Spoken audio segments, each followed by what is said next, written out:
Hello everyone, welcome to our channel. ఈరోజు కథ చక్రధర్రావు సుగుణ దంపతులు చాలా ఉత్తములు.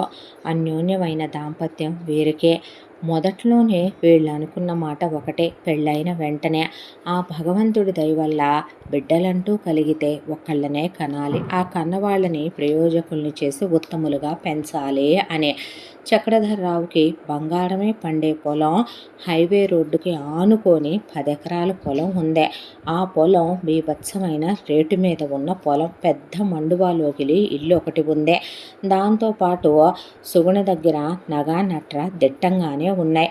ఇక వీళ్ళ దాంపత్యానికి తినటానికి ఉండటానికి వచ్చిన లోటేమీ లేదు. ఇంట్లో పాడి ఆవులు గేదెలు కళకళలాడిపోయేలా ఏ ఇల్లైతే పాడి పంటలతో నిత్యం కళకళలాడిపోతూ ఉంటుందో ఆ ఇంట్లో మహాలక్ష్మి అష్టలక్ష్మి రూపంలో కొలువై ఉన్నట్లే అంటారు మన పెద్దలు.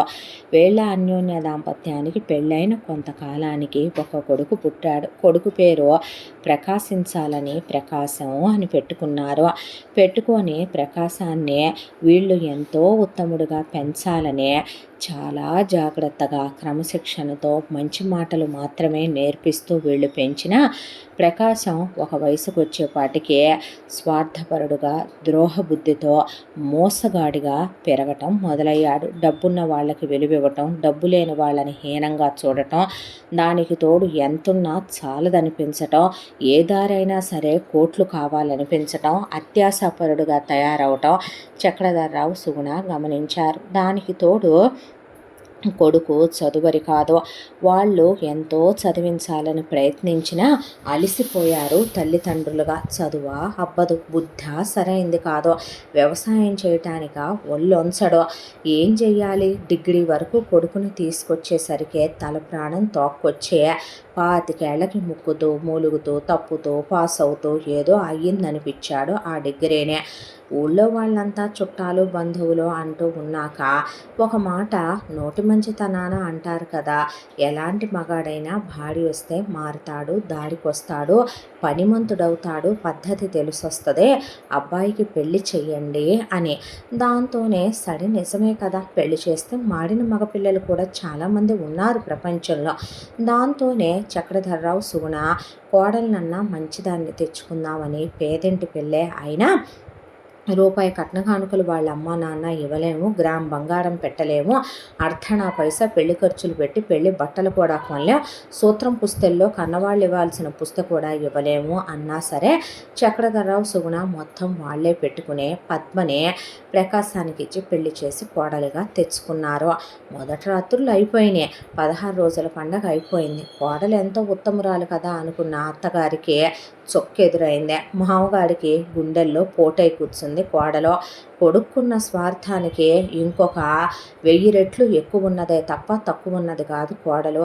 ఆవిడ నగల వంక ఆవగా చూడటం, డబ్బుల గురించి ఆరాలు తీయటం, బ్యాంకీలో ఎంత ఉన్నాయని ఎంక్వైరీలు చేయటం, ఇంటి రేట్ ఎంత అని కనుక్కోవటం, పొలం రేట్ ఎంత అని కనుక్కోవటం, మామగారిని పంట ఎంత రేటుకు పోతోంది అని బాధ్యత కల్ల కోడళ్ళు అడిగే విషయం వేరే విషయం.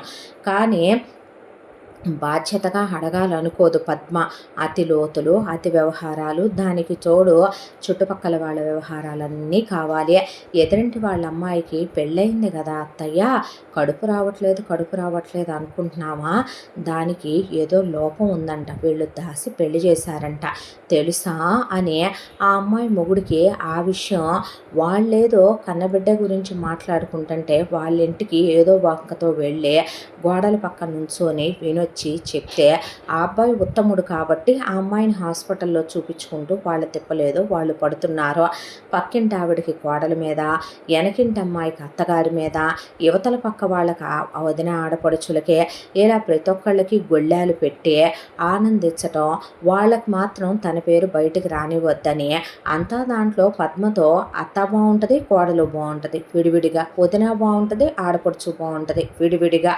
ఇదేం కర్మరా నాయనా అనే ఆవిడ కోడల గురించి గ్రహించి ఇలాంటి వాళ్ళతో ఎంతవరకు ఉండాలో అంతవరకే ఉంటే మంచిదని పద్మ ఇంత పుల్ల తీసి అటు పెట్టే పని ఉండదు, ఇంటి పని చేయదు, వంట పని చేయదు, ఒక పాడి చూసుకోవటం ఉండదు, అంగరెళ్ళి వ్యవహారం, ఎప్పుడు చూసినా మొగుణ్ణే పడకటింట్లో వస్తావా రావా గదిలో కంటాం, పద అని ప్రకాశం వెళ్ళటం, పొద్దున్నే లేవటం, బయటకు వచ్చి ఏముండే వత్తయ్యా అంటాం, 2 ప్లేట్లలో సర్దుకోవటం, వెళ్ళిపోవటం, కాఫీలు తీసుకోవటం, వెళ్ళిపోవటం, పళ్ళు తీసుకోవటం, పళ్ళెం నిండా పెట్టుకొని వెళ్ళిపోవటం, ఆ తర్వాత మధ్యాహ్నం భోజనాలు పడగదిలోకి ఎత్తుకెళ్ళటం, మీ అబ్బాయి ఇవి చేయమన్నాడు అవి చేయమన్నాడు, నాకు 5 దినాల నుండి ఈ దినాల నుండి అని చెప్పటం, సాయంత్రం స్నాక్స్కి రావటం, పొద్దున సాయంత్రం స్నానాలకి, పొద్దున పళ్ళు తోముకోవటానికి, ఇక సాయంత్రం 6 అయిందంటే గదిలో తలుపులు వేసేసే, తలుపులు తీసే పని కూడా ఉండదు. ఆవిడ ఆయన తలకాయ బాదుకుంటూ చుట్టుపక్కల వాళ్ళందరూ కోడలు వస్తే ఇల్లు లక్ష్మీ కళతో వెలిగిపోద్దంటారు, ఇల్లు చూసి ఇల్లాలని చూడమన్నారు, కానీ ఇల్లాలని చూసే రేపొద్దున అది ఇల్లు ఎలా చూసుకుంటుందో అనేది చూడాల్సిన రోజులు వచ్చేసినాయేమో నమ్మ అత్తలకి. ఇలాంటి కోడల్ని ఎలా తెచ్చుకున్నామో ఏంటో కర్మ కాలిపోయే ఒక్కోతి ఒక్కోలా తయారైనాయి అమ్మ ఈ రోజుల్లో కోడళ్ళు అని సుగుణ దగ్గర పెదవి విరిచి వెళ్ళారు. ఆ తర్వాత ఇక ఆవిడ ఒక్కటే అనుకుందే, వీళ్ళ స్వార్థ బుద్ధికి ద్రోహ బుద్ధికి ఆయనకు ఒకటే చెప్పింది, ఏమండి నా దగ్గర నా పుట్టింటి వాళ్ళు పెట్టిన నగలు, మీ అమ్మగారు పెట్టిన నగలు పెద్ద పెట్టెడున్నాయి, అవి కానీ నాకు పెట్టిన వెండి సామాను కానీ మీరు మన పొలం కానీ ఈ ఇల్లు కానీ ఎవ్వరి పేరు మీద ఇప్పుడే రాయొద్దు, రాశారా మన నడి వీధిలో నుంచోబెట్టడానికి కూడా మన కొడుకు వాళ్ళు వెనకాడరు అని ఆయన ఆవిడ మాటకు ఆ క్షణం ఏకీభవించేశాడు. అత్తామామలకి ఎదురు చెప్పి, అత్తామామలకి గొళ్ళాలు పెట్టి, అత్తామామల్ని వీధికి ఇడ్చి, అత్తామామల్ని కుక్కలను కొట్టినట్టు కొట్టి ఇంట్లోంచి గెంటేద్దామని పద్మా ప్రకాశం అనుకున్న ఆస్తి మొత్తం వాళ్ళ పేరు మీద ఉంది, ఓపికగా ఉన్నారనే దాంతో వీళ్ళ పాచికలు పారలేదు. దాంతో పద్మ పిల్లల్ని కంటం మొదలుపెట్టింది. నేను మగపిల్లల్నే కనాలని పద్మ ఎంతో ఆశపడింది. వీళ్ళ ఆశల్ని వమ్ము చేస్తూ పాప పుట్టింది. చూడటానికి బంగారు బొమ్మలాగా ఉంది. అంతా దాంట్లో కంటకం ఎక్కడొచ్చింది, ఒకటి అది ఆడపిల్ల పుట్టడం, రెండోది ఆ పుట్టిన పిల్ల అచ్చుగుద్దినట్టు నానమ్మ పోలికలో పుట్టడం అస్సలు నచ్చలేదు. దాంతో ఆ పిల్లకి నేను పాలివ్వనని, ఆ పిల్ల అసలు వద్దనుకుంటే పుట్టిందని, శనిగ్రహం అని, దరిద్రమని ఆ పిల్లని అసలు దగ్గరకు రానివ్వకపోవటం గమనించింది సుగుణ. దాంతో పిల్లని దగ్గరికి తీసుకొని తాత నానమ్మలే పెంచడం మొదలు పెడితే ఆ తర్వాత పద్మ ఇంకొకళ్ళని కంది. మగపిల్లాడు పుట్టాడు, అమ్మాయి ఇద్దరు చాలే, ఇక ఆపరేషన్ ఏం చేసుకోమంటే సరిసర్లే అనేసి ఇంకొకళ్ళని కంది. ఇంకా ఆపేయమ్మాయి అంటే సరిసర్లే అని ఇంకొకళ్ళని కందే. ఇది పిచ్చి పిచ్చి వేషాలు వేస్తోంది. ఉన్న 10 ఎకరాల పొలానికి ఒకళ్ళు చాలు అంటే కాదు, ఇద్దరంది, చాలంటే ముగ్గురంది, చాలంటే నలుగురందే. ఇప్పుడు ఆ నలుగురికి వీడ సంపాదనా పరుడు కాదు, ఇదా అయోగ్యురాలు, వీళ్ళు ఏం పెట్టి రేపొద్దున పిల్లల్ని పెంచి పెద్ద చేద్దామని కంటున్నారని కడుపు రగిలిపోయిన సుగుణ పద్మని ఈడ్చుకెళ్ళి పిల్లలు లేకుండా ఆపరేషన్ చేయించుకొచ్చింది. ఇక నోరు మూసుకొని ఆపిక్కడితో అని. అయితే ఆవిడ గమనించిన విషయం ఏంటి, పాపకి అలా 3 ఏళ్ల వయసు వచ్చిందో లేదో పసిబిడ్డని కూడా చూడకుండా దాని చేత మంచినీళ్ళు తెప్పించుకోవటం, తిన్న కంచాలు తేయించటం, అమ్మ బాబులు కాళ్ళు ఎత్తించుకోవటం, ఇవన్నీ చూసిన ఆవిడ ఆయన ఒకటే నిర్ణయించుకున్నారు, కాస్త వాళ్ళకి కొడుకు దౌర్భాగ్యుడవటం, కోడలు పనికి మాలిందవటం వల్ల ఆరోగ్యం పాడైపోయింది. పాపకి 4 ఏళ్ల వయసు వచ్చింది. ఇక దాంతో వాళ్ళకి దేవుడి పిలుపు దగ్గరకు వచ్చిందని అర్థమైపోయి ఒకరోజు పిల్లని చంకలో వేసుకొని సిటీకి వెళ్ళి లాయర్ గారిని కలిశారు. లాయర్ గారితో చక్రధర్రావు పేరు మీద ఉన్న 10 ఎకరాల పొలం క్రయ విక్రయాది హక్కులు పిల్లకి 18 ఏళ్ళు వచ్చేంత వరకు పిల్లకి కానీ కొడుకు కోళ్ళకి కానీ లేకుండా పిల్ల పేరు మీద రాసేశాడు ఆయన. ఆ తర్వాత ఒక రోజున కొడుకున్న పుణ్య దంపతులు చూసే కోడలు కాదని దేవుడు అనుకున్నాడో, అర్థం చేసుకునే కొడుకు కాదని ఆయనకి తెలిసిందో కానీ పుణ్య దంపతులు కలిసే పైలోకానికి వెళ్ళారు. వెళ్ళిన తర్వాత ఇక అప్పటికప్పుడే ఆ పొలం మీదకి వీళ్ళ కన్ను వెళ్ళింది, వాళ్ళ శవాలు ఎత్తకముందే. అయితే తీరా తెలిసిన విషయం ఏంటి, పొలం మొత్తం పిల్ల పేరు మీద ఉంది, నగలన్నీ లాకర్లో ఉన్నాయి, పిల్లకు 18 ఏళ్ళు వచ్చేంత వరకు ఆ నగలు వెండి, అలాగే పొలం మీద ఎలాంటి హక్కు ఉండదు, ఇల్లు ఒక్కటి మాత్రమే ప్రకాశం పేరు మీద ఉంది, అది కూడా పాపకు 18 ఏళ్ళు దాటేంత వరకు ప్రకాశం ఆ ఇల్లు కూడా అమ్మటానికి వీల్లేదు అని చెప్పి అక్కడ కూడా తిరకాసే పెట్టి రాశాడు చక్రధర్రావు. అనే పాటికి పోయిన వాళ్ళ శవాల్ని కొడుకు ఎగిరెగిరి కాళ్ళతో తన్ని కోడలు ఉమ్మి వాళ్ళ మొహం మీద వాళ్ళని తీసుకెళ్ళి నేను తలకొరివి కూడా పెట్టనని కాటికాపరికి పడేసి నువ్వే తలకొరివి పెట్టుకోమంటే ఊళ్ళో వాళ్ళంతా ఏం మాటలు రావే, వాడు తండ్రి అది తల్లి అని బూతులు తిట్టి దాన్ని అత్తగారు అంటారా, వాడిని మావంటారా, మా పిల్ల పేరు మీద రాయటం ఏంటి, మా పేరు మీద మేము చచ్చామా దానికి రాయటానికి, ముగ్గురు మగపిల్లలు వారసులు ఉంటే వీళ్ళకి పోయే కాలం రాను పోయారుగా అమ్మ అనేసరికి వాళ్ళకి తప్పదని అంత్యక్రియలు చేసి అక్కడ ఇసిరేసి వచ్చి కొరివి ఆ తర్వాత దినదవసాలు వాళ్ళకి కనీసం దశదిన కర్మకాండలు కూడా చేయకుండా వదిలి అవతల పడేశారు మొగుడు పెళ్ళం. ఊళ్ళో వాళ్ళంతా చివరికి పోయిన చక్రధర్రావుకి సుగుణకి ఇలాంటి నీచుడు కొడుగ్గా పుట్టాడని చాలా బాధపడ్డారు. ఆ తర్వాత పద్మ ప్రకాశం కూర్చుని తలుపులు వేసుకొని ముగ్గురు కొడుకుల్ని పెట్టుకొని ఆలోచించడం మొదలుపెట్టారు. కూతురికి ఇప్పుడు 4 ఏళ్ల వయసు. రేపొద్దున దాన్ని కొట్టినా తిట్టినా దాన్ని ఏమైనా అన్నా అది బయట ప్రపంచంలోకి వెళ్తే చుట్టుపక్కల వాళ్ళు చుట్టాలు బంధువులు లేని తెలివితేటలు నేర్పుతారు. దాన్ని అమాయకురాలిని చేసి పెంచాలి. దానికి అమ్మ నాన్న ఇల్లు మహా అయితే గనక గవర్నమెంట్ స్కూల్కి పంపించి చెప్పించే 4 అక్షరం ముక్కలు. ఎంతోటి గవర్నమెంట్ బడిలో చెప్పే చదువులకి దట్టు ఈ ఊళ్ళో చదివించే చదువులకి దానికి అంతోటి నాలెడ్జ్ ఏమీ రాదు. పైగా దానికి ఇంటి చాకిరి వంట పని, దానికి తోడు దాని చేత అన్ని రకాల కుట్లు అల్లికల దగ్గర నుంచి పతివ్రతల లక్షణాలన్నీ దానికి ఎలా నేర్పాలో అవన్నీ నేర్పించే ఎటు పొలం మీద పైన హైవేజ్లో మనమే తినొచ్చు. ప్రస్తుతానికి అవి తింటూ దీన్ని పెంచుదామని ఆ క్షణం నుంచి మొగుడు పెళ్ళాం ఆ పిల్లతో ఎంతో ప్రేమగా ఉన్నట్టు నటించటం మొదలుపెట్టారు. పాపం పిచ్చిది అమ్మా నాన్నకు అదంటే ఎంతో ప్రేమ అనుకునేది పాప. అలా పిల్లని దగ్గరికి తీసి కంఠం పద్మ ముగ్గురు కొడుకుల్ని కందగాని నువ్వు వాళ్ళకి అక్కవి కాదమ్మా అమ్మవని చిన్న పిల్లకే దానికి మొత్తం పనంతా ప్రాక్టీస్ చేయించేసేపాటికి పిల్ల అలా 7 ఏళ్ల పిల్ల అయ్యేపాటికి కాస్త వాళ్ళ తాత నానమ్మల్ల పిల్ల జంపుగా ఎత్తుగా ఉంటుంది. 7 ఏళ్లకే కాస్త హైట్ తేలే పిల్ల కాస్త ఉరుంగా కూడా ఉంటుంది. దాంతో గేదెల దగ్గర మొత్తం పేడ ఎత్తేయటం, పెంట పోగుల్లో వేయటం, పిడకలు కొట్టించటం, పిల్ల చేత అంట్లు తోమించటం, పిల్ల చేత బట్టలు ఉతికించటం, తమ్ముళ్ళకి స్నానాలు చేయించి పౌడర్లు రాయించి తమ్ముళ్ళని అన్నం కూరలో అదే వండి కట్టెల పొయ్యిల మీద టిఫిన్లు అదే చేసి అమ్మకి నాన్నకి అమ్మకి బ్రష్ మీద పేస్ట్ వేసి అమ్మకి స్నానం చేయించి అమ్మకి తలకి నూనె పెట్టి అమ్మకి జడల్లి తల్లో పూలు పెట్టి నాన్నకి నీళ్లు తోడి ఈపు రుద్ది తల అంటే కాళ్ళకి కొబ్బరి నూనెలు రాసి అమ్మా నాన్నలకు అన్నీ డైనింగ్ టేబుల్ మీద సర్ది పిల్ల గవర్నమెంట్ స్కూల్కి వెళ్తే తమ్ముళ్ళు మగపిల్లలమ్మ దూరంగా ఉన్నా మేము తట్టుకోగలమరా తల్లి, కానీ నువ్వు మా కళ్ళ ముందే ఉండాలి బంగారు తల్లి అని ఆ పిల్ల ఎక్కడ సిటీకి వెళ్ళి ఇంగ్లీష్ నేర్చుకుంటే తెలివితేటలు వస్తాయోనని సిటీలో ఉన్న పెద్ద స్కూళ్ళకి కొడుకుల్ని పంపించి పిల్లని ఇంటి మూల మీద ఉన్న ఒక పిచ్చి స్కూలు పాడుపడిపోయిన చిన్న ఒక భవంతిలో పెట్టుంటుంది గవర్నమెంట్ స్కూలు. అక్కడికి పిల్లని పంపేవాళ్ళు. అక్కడ 1వ తరగతి నుంచి 10వ తరగతి వరకు ఇద్దరే మాస్టర్లు ఉంటారు. 1 నుంచి 5 వరకు ఒకళ్ళు, 6 నుంచి 10 వరకు ఒకళ్ళు చెప్పుకునే స్కూల్ అదే. దాంతో పిల్ల వెళ్ళే ఏదో ఇక అలా చదువుకునేది. ఇంటికి వచ్చిన తర్వాత అమ్మ చెప్పేటటువంటి నయగారి కబుర్లో, నాన్న చెప్పే నడమంత్రపు కబుర్లో, తమ్ముళ్ళు నటించే అక్క అనే నటనలు చూసే ఇంట్లో అమ్మకి నేనంటే ప్రాణం, నాన్నకి నేనే ప్రపంచం, తమ్ముళ్ళకి నేనే సర్వస్వం. ఈ ఇంట్లో అమ్మ నాన్నలకి నేను లేకపోతే అస్సలు కుదరదు, నేను లేకపోతే అస్సలు జరగదు. అమ్మ ఇంటి పెత్తనం అంతా నాకే అప్పచెప్పిందే, అన్నిటినీ నన్నే చక్కబెట్టమంటదే. అమ్మ నాన్నలకి నేనంటే ఎంతో ప్రేమ అనే పిచ్చిది. వాళ్ళు చాకరీ చేయించుతున్నారు, అది చాకిరీ అని కూడా ఆ పిల్లకి తెలియదు. తెలియకుండా అలా చాకరీ చేసుకుంటూ వెళ్ళిపోయేది బండ చాకిరీ. ఆ తర్వాత ఇలా రోజులు గడిచిపోతూ ఉండగా పిల్ల పుష్పవతి అయ్యిందే.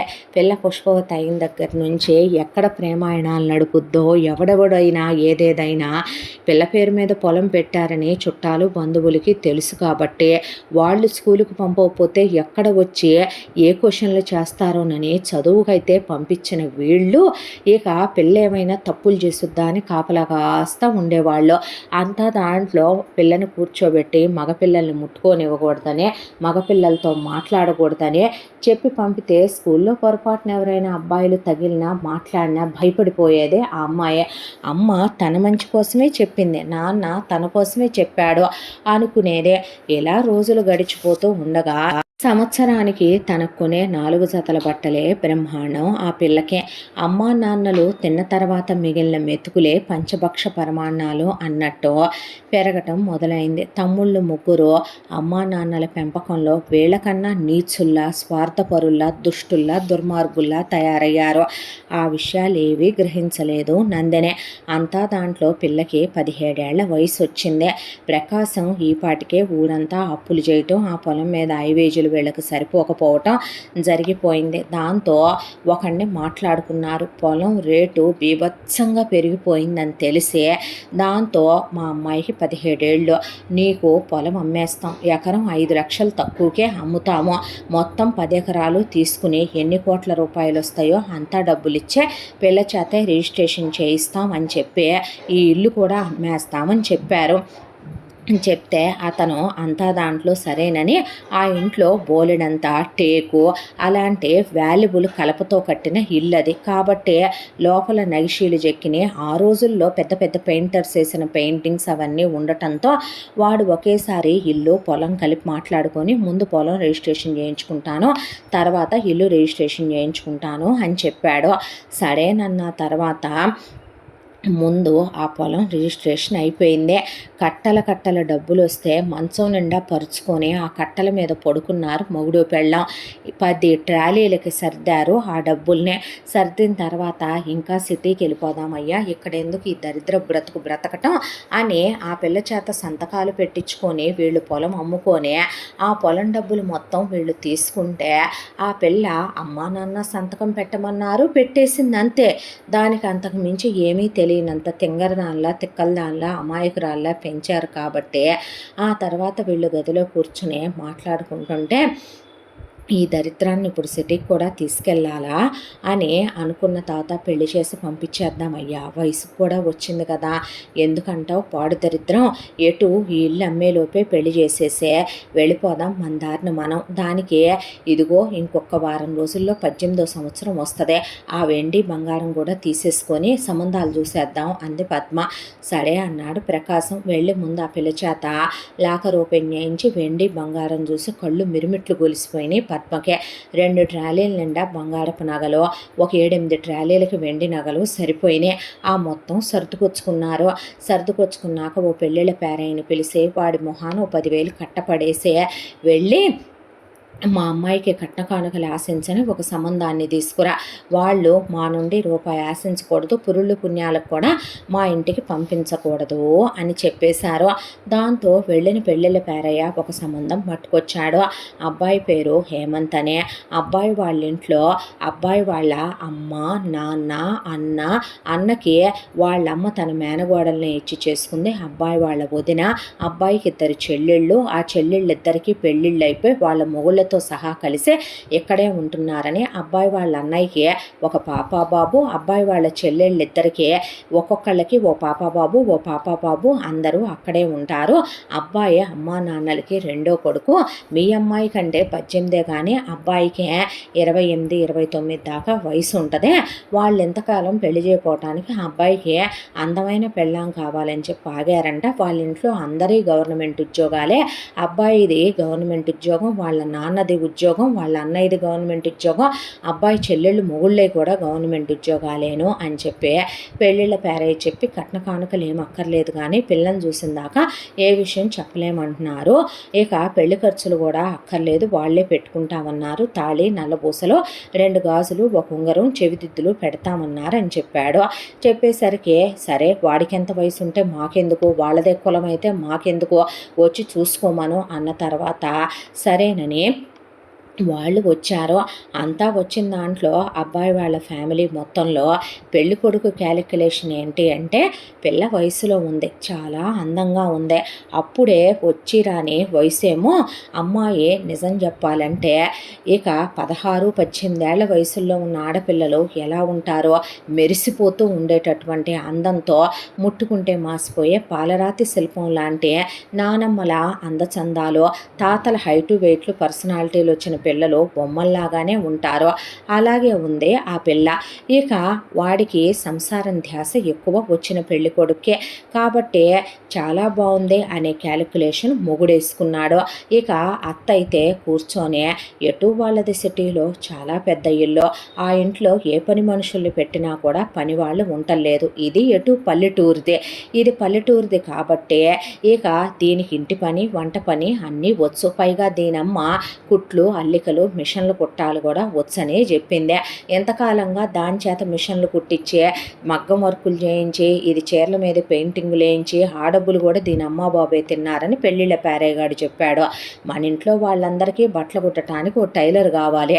కట్టెల దగ్గర నుంచి బెడ్షీట్లు దాకా, పిల్లల బట్టల దగ్గర నుంచి పెద్దోళ్ళ బట్టల దాకా మన చుట్టాలు బంధువులు అన్నీ కూడా ఫ్రీగా గుట్టి పెట్టుద్ది. ఇదైతే మగ్గం వర్కులు ఫ్రీగా చేసుద్ది, పెయింటింగులు ఫ్రీగా వేసుద్ది. పల్లెటూరుది కాబట్టి దీనికి ఇంటి పని వంట పని వచ్చు. ఇంటరే చదివింది కాబట్టి ఇది పెద్దగా చదువరేమీ కాదు. గవర్నమెంట్ కాలేజీల్లో స్కూళ్ళలో చదివిన వాళ్ళకి ఎంతోటి నాలెడ్జ్ ఉంటుంది. పైగా దీని అమ్మ బాబు కట్నాలు ఇవ్వమంటున్నారు. రీసెంట్గానే పొలాలు అమ్ముకున్నారని తెలిసిన కూతురంటే వీళ్ళకేమీ ధ్యాస లేదు. పైగా పెళ్ళయ్యాక వీళ్ళు వచ్చే రకాల్లాగా కూడా ఏం కనపడలేదు. కాబట్టి మనం దీన్ని తొక్కేయచ్చు. ఇంట్లో ఇంటి మనిషి వంట మనిషి ప్లస్ మనకి కొడుక్కి కాపురం చేయటానికి పొద్దస్తమానం వాడికి అదే ధ్యాస ఎక్కువ. బయట ఉంపుడు గత్తెలతో తిరుగుతూ వాడు బోల్డ్ అనే డబ్బులు తగలేస్తున్నాడు.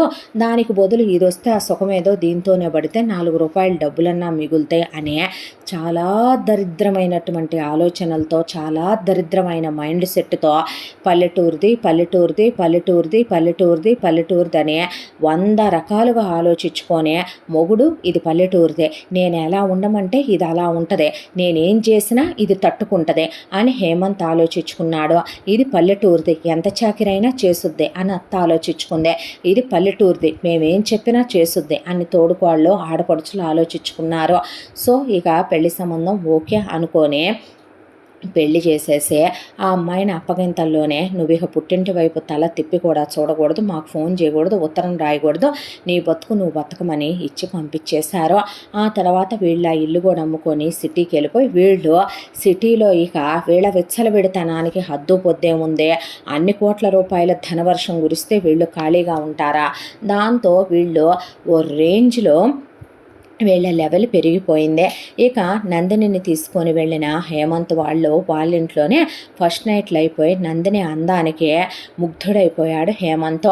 ఎవరైనా ఆ వయసు పిల్లతో అంత వయసు ఉన్నప్పుడు ఒకసారి చెయ్యేసి కాపురం చేయటమే ఎదిగి ఎదగని ఆడపిల్ల మీద ఆలోచించాల్సిన విషయం. అలాంటిదే హేమంత్కి రాత్రంతా ఇక అదే ధ్యాసలో ఉండే ఆ అమ్మాయిని ఒక్క నిమిషం కూడా ఖాళీ ఉండనివ్వడు పడగదిలో. పిచ్చిది అంతా దాంట్లో నువ్వెంత అందంగా ఉన్నావో తెలుసా, నువ్వు అలా ఉన్నావు తెలుసా, ఇలా ఉన్నావు తెలుసా, పెద్ద జడ మోకాళ్ళ వరకు ఆ అమ్మాయిదే. నువ్వంటే నాకు చాలా ఇష్టం, నువ్వు నాకు చాలా నచ్చావంటే మొగుడికి తనంటే ఎంత ప్రేమో అనుకుని నొప్పైనా బాధ అయినా చివరికి పీరియడ్స్లో ఉన్నప్పుడు కూడా మొగుడు రోజుకు 5-6 సార్లు అంటే ఓపిక లేకపోయినా నీరసం వచ్చినా మొగుడు మాట కాదనకూడదు. మొగుడు తనని ప్రేమిస్తున్నాడు, ఇష్టపడుతున్నాడు, మొగుడు వయసు మరలిపోయినవాడు, తనకన్నా పెద్దోడు, ఇవన్నీ కూడా ఆలోచించేంత జ్ఞానం నందినికి లేదు. ఇక ఎప్పుడైతే గనక పొద్దున్నే మొగుడు అలా నిద్రలేస్తాడో అత్త వచ్చి రమ్మనమని పిలుచుకెళ్ళి ఆ అమ్మాయికి వెళ్ళి స్నానం చేసిరా అన్నాక ఆ అమ్మాయి స్నానం చేసి వచ్చిన తర్వాత పడకటింటి కాపురం రాత్రంతా కొడుకు మోజు తీరిపోయింది కాబట్టి ఇక ఇంటి పనులు పురమాయించటం ఆ అమ్మాయికి అలవాటు చేయటం మొదలుపెట్టి వెళ్ళి బయటంతా కూడా వసారా ఊడ్చి కళ్ళాపు జల్లి ముగ్గులు పెట్టేసి రమ్మనమంటే ఆ అమ్మాయికి ఏమీ చాకిరి పుట్టింట్లో కొత్త కాదు కదా, మొత్తం చేసొచ్చాక తులసమ్మ దగ్గర పూజ గదిలో పూజ కానిచ్చేసి రమ్మనమని ఇల్లంతా ఊడ్చుకొచ్చేసి మాప్ పెట్టుకొచ్చేసేసేమని ఆ తర్వాత మొత్తం డస్టింగ్ చేసేయమని తెల్లవారుజామున 5 గంటల నుంచి 6 ఆ పనులన్నీ ఫాస్ట్గా చేయటం, వయసులో ఉన్న పిల్ల అవ్వటం, నొప్పి బాధ తెలియకపోవటం చురుగ్గా చేసుకుంటూ వెళ్ళిపోయేది. తర్వాత అలా వంటగదిలోకి వెళ్ళగానే నీకు వంట పని వచ్చుగా, అవునులే పల్లెటూరు దానివి రాకుండా ఎలా ఉంటుంది అని చెప్పి అందరికీ ముందు కట్టెల పొయ్యిలు కాచి అవి ఎవరు కూడా గీజర్ నీళ్లు పోసుకోరు, ఆరోగ్యాలు పాడవుతాయని ఇగో 2 కాగులున్నాయి ఎక్కిచ్చేసేయమని ఆ అమ్మాయి 2 కాగులు వేసిన తర్వాత ఇక వంటగదిలోకి రమ్మనమని కంపల్సరీ రోజు మెనూలో ఇడ్లీ ఉప్మా ఉండాలి. అది కాకుండా పూడి దోశ కానీ గారె కానీ పొంగల్ కానీ ఏదో ఒకటి మార్చి వండాలి. కంపల్సరీ సాంబార్ ఉండాలి, 2 పొడులు ఉండాలి, 2 రకాల చట్నీలు ఉండాలి. అల్లం చట్నీ కానీ టమాటా చట్నీ కానీ కొబ్బరి చట్నీ, పుట్నాల పప్పు చట్నీ, పల్లీ చట్నీ కామను అని చెప్పేసరికి అలాగే అత్తయ్య అని నిజంగా మిషన్లు కూడా ఉండవేమో అంత రై రై రై రై రైమని చేసుకొస్తూ వాళ్ళందరికీ నీళ్లు తోడేసే ఒకవైపున మొగుడికి నీళ్లు తోడి వీపు రుద్ది తల అంటే మొగుడికి తల తుడిచి సాంబ్రాణీలేసి ఈలోపు పిల్లలు నిద్రలేస్తున్నారనేసరికి గబా పాలు కాచే పిల్లలు 6గురికి కూడా 6 గ్లాసుల్లో బూస్ట్ ఒకళ్ళకి, హార్లిక్స్ ఒకళ్ళకి, కాంప్లాన్లు ఒకళ్ళకి అలా కలుపుకొని తీసుకెళ్ళి పిల్లలకి ఆ పాలు తాగించి పిల్లలకి బ్రష్లు చేయించి పిల్లలకి వేడి నీళ్లు తోడి స్నానాలు చేయించి వాళ్ళ పిల్లలు స్కూల్కి వెళ్ళే వయసులోనే ఉన్నారు. దాంతో ఆ పిల్లలకి బట్టలు తొడిగేసి తలలు దువ్వే గబగబా పిల్లలకి టిఫిన్ పెట్టమంటే పెట్టేసి పిల్లల కోసమని బ్రేక్ బాక్సులు పెట్టమని ఏం పెడుతున్నావు నాకు తెలియదుగా అత్తయ్య అంటే ఈ రోజుకి ఆ బిస్కెట్లు పెట్టు, ఏం చేయాలో నేను చెప్తానంటే సరే అన్నాక పిల్లలకి బ్రేక్ బాక్స్, వాటర్ బాటిల్స్, తర్వాత బుక్స్ అన్నీ నీట్గా సర్దేసి స్కూల్ బస్సు వచ్చింది వెళ్ళి ఎక్కిచ్చిరాపో పిల్లల్ని అన్నాక ఎక్కిచ్చొచ్చాక ఇంట్లో వాళ్ళందరూ వరుసగా పెద్దోళ్ళు టిఫిన్ చేసిందా నువ్వు చేయకూడదు, మొగుడు చేసిందా నువ్వు చేయకూడదంటే అలాగేనని ఆ అమ్మాయి అందరికీ వడ్డిచ్చే ముందు మామ, బావ, ఆడపడుచు మొగుడు తినేసి వీళ్ళందరూ వెళ్ళిపోయిన తర్వాత ఇక అత్త వీపు రుద్దని ఆడపడుచులు మాకు తలస్నానం చేయొద్దు కానీ రమ్మనమని, తోడుకోడలో నాకు ఒళ్ళు రుద్దుదు కానీ రమ్మనమని వీళ్ళందరూ సేవలు అయిపోయిన తర్వాత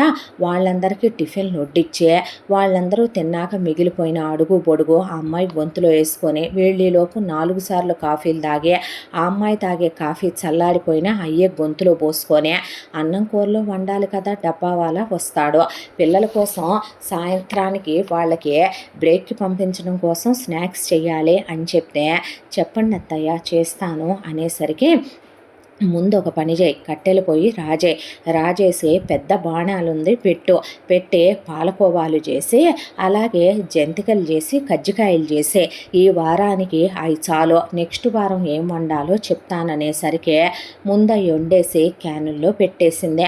ఆ పాటికే టైం గడగడా గడిచిపోతుంది, త్వరగా కానివ్వవే అనేసరికి పరిగెత్తుకుంటూ వచ్చి రోట్లో మసాలాలు, రోటి పచ్చళ్ళు నూరి ఒక 2 రకాల రోటి పచ్చళ్ళు, 2 రకాల నాన్ వెజ్లు, ఒక రసం, దాంతోపాటు ఒక ఫ్రై, దాంతోపాటు ఒక ఇగురు కూర ఇవన్నీ వండి ముందు వాటితో పాటు తను ఇందాక తయారు చేసిన స్నాక్స్ ఒక బ్రేక్ కింద అవన్నీ సర్దేసి ఫ్రూట్ జ్యూస్లో ఒక్కొక్క బాటిల్లో పెట్టి మజ్జిగ ఒక బాటిల్లో పెట్టి ఆ తర్వాత వాళ్ళకి ముందు అవన్నీ బుట్టల్లో పెట్టేసి నాప్కిన్లు ఉన్నాయా వాటిల్లో టిష్యూలు పెట్టావా, వాటిల్లో స్పూన్లు పోర్కులు పెట్టావా, ఫ్రూట్ పిక్కులు పెట్టావా అని అన్నీ పెట్టానని ఆ డబ్బా వాళ్ళకి ఇచ్చేశాక ఇక అత్త ఆడపడుచులు అలాగే తోడుకోళ్ళు కూర్చొని మింగటం అయిన తర్వాత పొద్దున్నుంచి టీవీలు చూసి కొంపలెమ్మట అమ్మలక్కలతో కబుర్లు చెప్పి ఒకళ్ళతో ఒకళ్ళు సొల్లుబాగుడు వాక్కొని అలిసిపోయి ఉన్నారు కాబట్టి మాకు నిద్ర పడుతుంది, మేము నిద్రపోవటానికి వెళుతున్నాం, డిస్టర్బ్ చేయబాకు, పడుకున్నప్పుడు లేపితే మాకు చిరాగ్గా ఉంటుంది,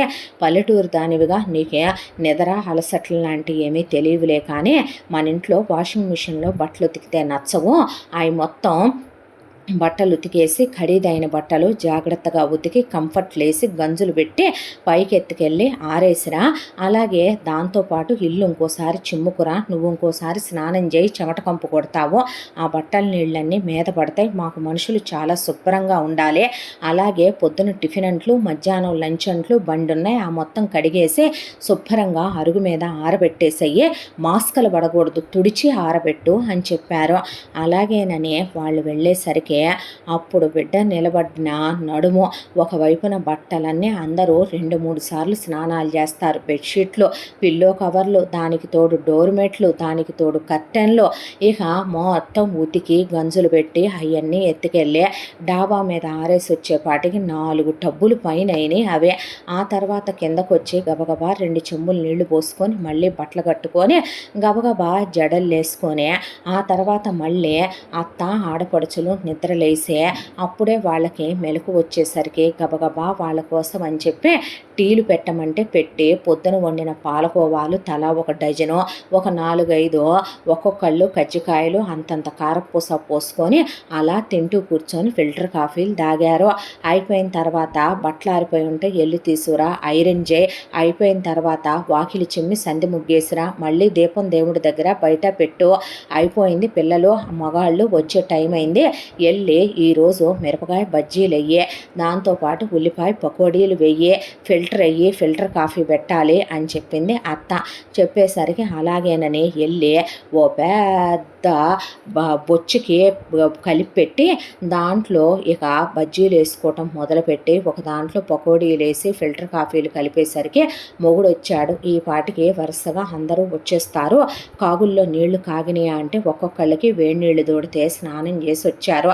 వచ్చిన వాళ్ళకి వచ్చినట్టు స్నాక్స్ కాఫీ పిల్లలకి స్నానాలు చేయించి పిల్లల్ని కూర్చోబెట్టి వాళ్ళకి స్నాక్స్ పెట్టి వాళ్ళకి పాలు తాగిచ్చి పిల్లల చేత హోంవర్కులు చేయించు, డైరీ సైన్లు చేయించు, అలాగే పిల్లలు కాసేపు ఆడుకుంటారు, పిల్లల్ని కాసేపు గార్డెన్లో వదులు, అలాగే రేపటికి ఇడ్లీ పిండ్లు దోశ పిండ్లు రెడీ చేసుకోవాలి, వెళ్ళి ఆ పని చూసుకో అని అత్త చెప్పిన తర్వాత ఇక అందరి గదుల్లో పిల్లో కవర్లు మార్చావో లేదో, బెడ్షీట్లు మార్చావో లేదో చూడు, కొత్త కట్టెలు వేసావో లేదో చూడు, డోర్మెట్లు మార్చావో లేదో చూడు, బాత్రూముల్లో అన్నిట్లో సోపులు, షాంపూలు, శానిటైజర్లు, హ్యాండ్ వాష్లు, రీఫిల్లింగులు ఉంటే గనక వెళ్ళి చేసేసి రాపో, ఇంకేమైనా ఉన్నాయా పనులు, అయ్యాయినియా అనే ఒక్క నిమిషం ఖాళీ లేకుండా పొద్దున్నుంచి సాయంత్రం దాకా ఇలా వెట్టి చాకిరీ చేస్తూ రాత్రంతా మొగుడికి ఆ ధ్యాస కాబట్టి మొగుడు రాత్రంతా కాపురం చేస్తూ ఉంటాడు.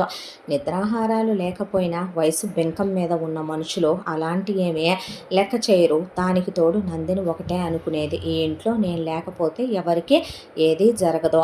తోడుకోడలికి నేనంటే ఎంత ఇష్టమో సొంత చెల్లెలు అనుకుంటుంది. ఆడపడుచులు నా తోబుట్టువులు లాంటి వారు. బావగారు ఎంత వినయంగా ఉంటారో, మామగారు ఒక్క మాట అనరు, అత్తగారు కొట్టరు, తిట్టరు, హారళ్ళు పెట్టరు. నా మొగుడికి నేనంటే ఎంత ఇష్టమో అనుకుంటుంది తప్ప వాళ్ళకి తనే అన్నీ, తనే సర్వస్వం కాబట్టే ఇంటి బాధ్యతలన్నీ నీకే అప్పచెప్పాను నేను అనేసరికి పల్లెటూరు దానివి కదా, నువ్వైతే అన్నీ నెట్టుకొస్తావని అని ఆడపడుచులు తోడుకోవాలంటే నవ్వేసి ఊరుకోవటం తప్ప ఒక కష్టం నష్టం సుఖం దుఃఖం ఏమీ తెలియదు. ఆ అమ్మాయిని అలా వాళ్ళ అమ్మా నాన్న పెంచలేదో, ఇలా ఉంటుంది, వీళ్ళు వాడేసుకుంటున్నారో, అవసరాలకు వాడుకుంటున్నారో, వీళ్ళు పని మనిషిలా వంట మనిషిలా చేసేసారో, వాళ్ళ స్వార్థాలకు వాళ్ళు వాడుకొని వాళ్ళు సుఖపడుతూ తన కష్టపెడుతున్నారని కూడా తెలియదు. ఎంత దాంట్లో మొగుడు కొంట్లో బాగోకపోతే వాంతులు ఎత్తి పోసుకొని మొగుడికి జ్వరం వస్తే నిద్రాహారాలు లేకుండా తనే సేవ చేసుకోవాలి. ఒకవైపున ఆడపడుచుల పిల్లలకి తోడుకోళ్ళ పిల్లలకి బాగోపోతే రాత్రంతా లేసుండే నర్సులా సేవ చేసుకోవాలి. అత్త నెలకి వారం రోజులు పీరియడ్స్లో ఉండి ఒంట్లో బాగాలేదని మంచం మేంచి తెక్కకుండా స్నానాలు చేయించుకొని ఓపిక లేదని ఆ అమ్మాయి మీద పడిపోయి చాకిరంతా చేయించుకొని కాళ్ళు ఒత్తించుకొని నానా చాకిరీ చేయించుకుంటుంది. పుట్టింట్లో నాన్న కాళ్ళు ఒత్తటం, అమ్మకి ఈపు రుద్దటం అమ్మాయికి అలవాటే కదా, అక్కడ తమ్ముళ్ళకి సేవలు చేయటం, స్నానాలు చేయించడం అలవాటే కదా. దాంతో ఇక్కడ తోడికోడళ్ళు బాగాలేదు, జ్వరం వచ్చింది అని తోడికోడలు పడిపోయినా ఒకవైపున ఆడపడుచులు ఒంట్లో బాగాలేదని వాళ్ళన్నీ ఎత్తిపోయమన్నా ఆ అమ్మాయి తప్పుగా అనుకునేది కాదు.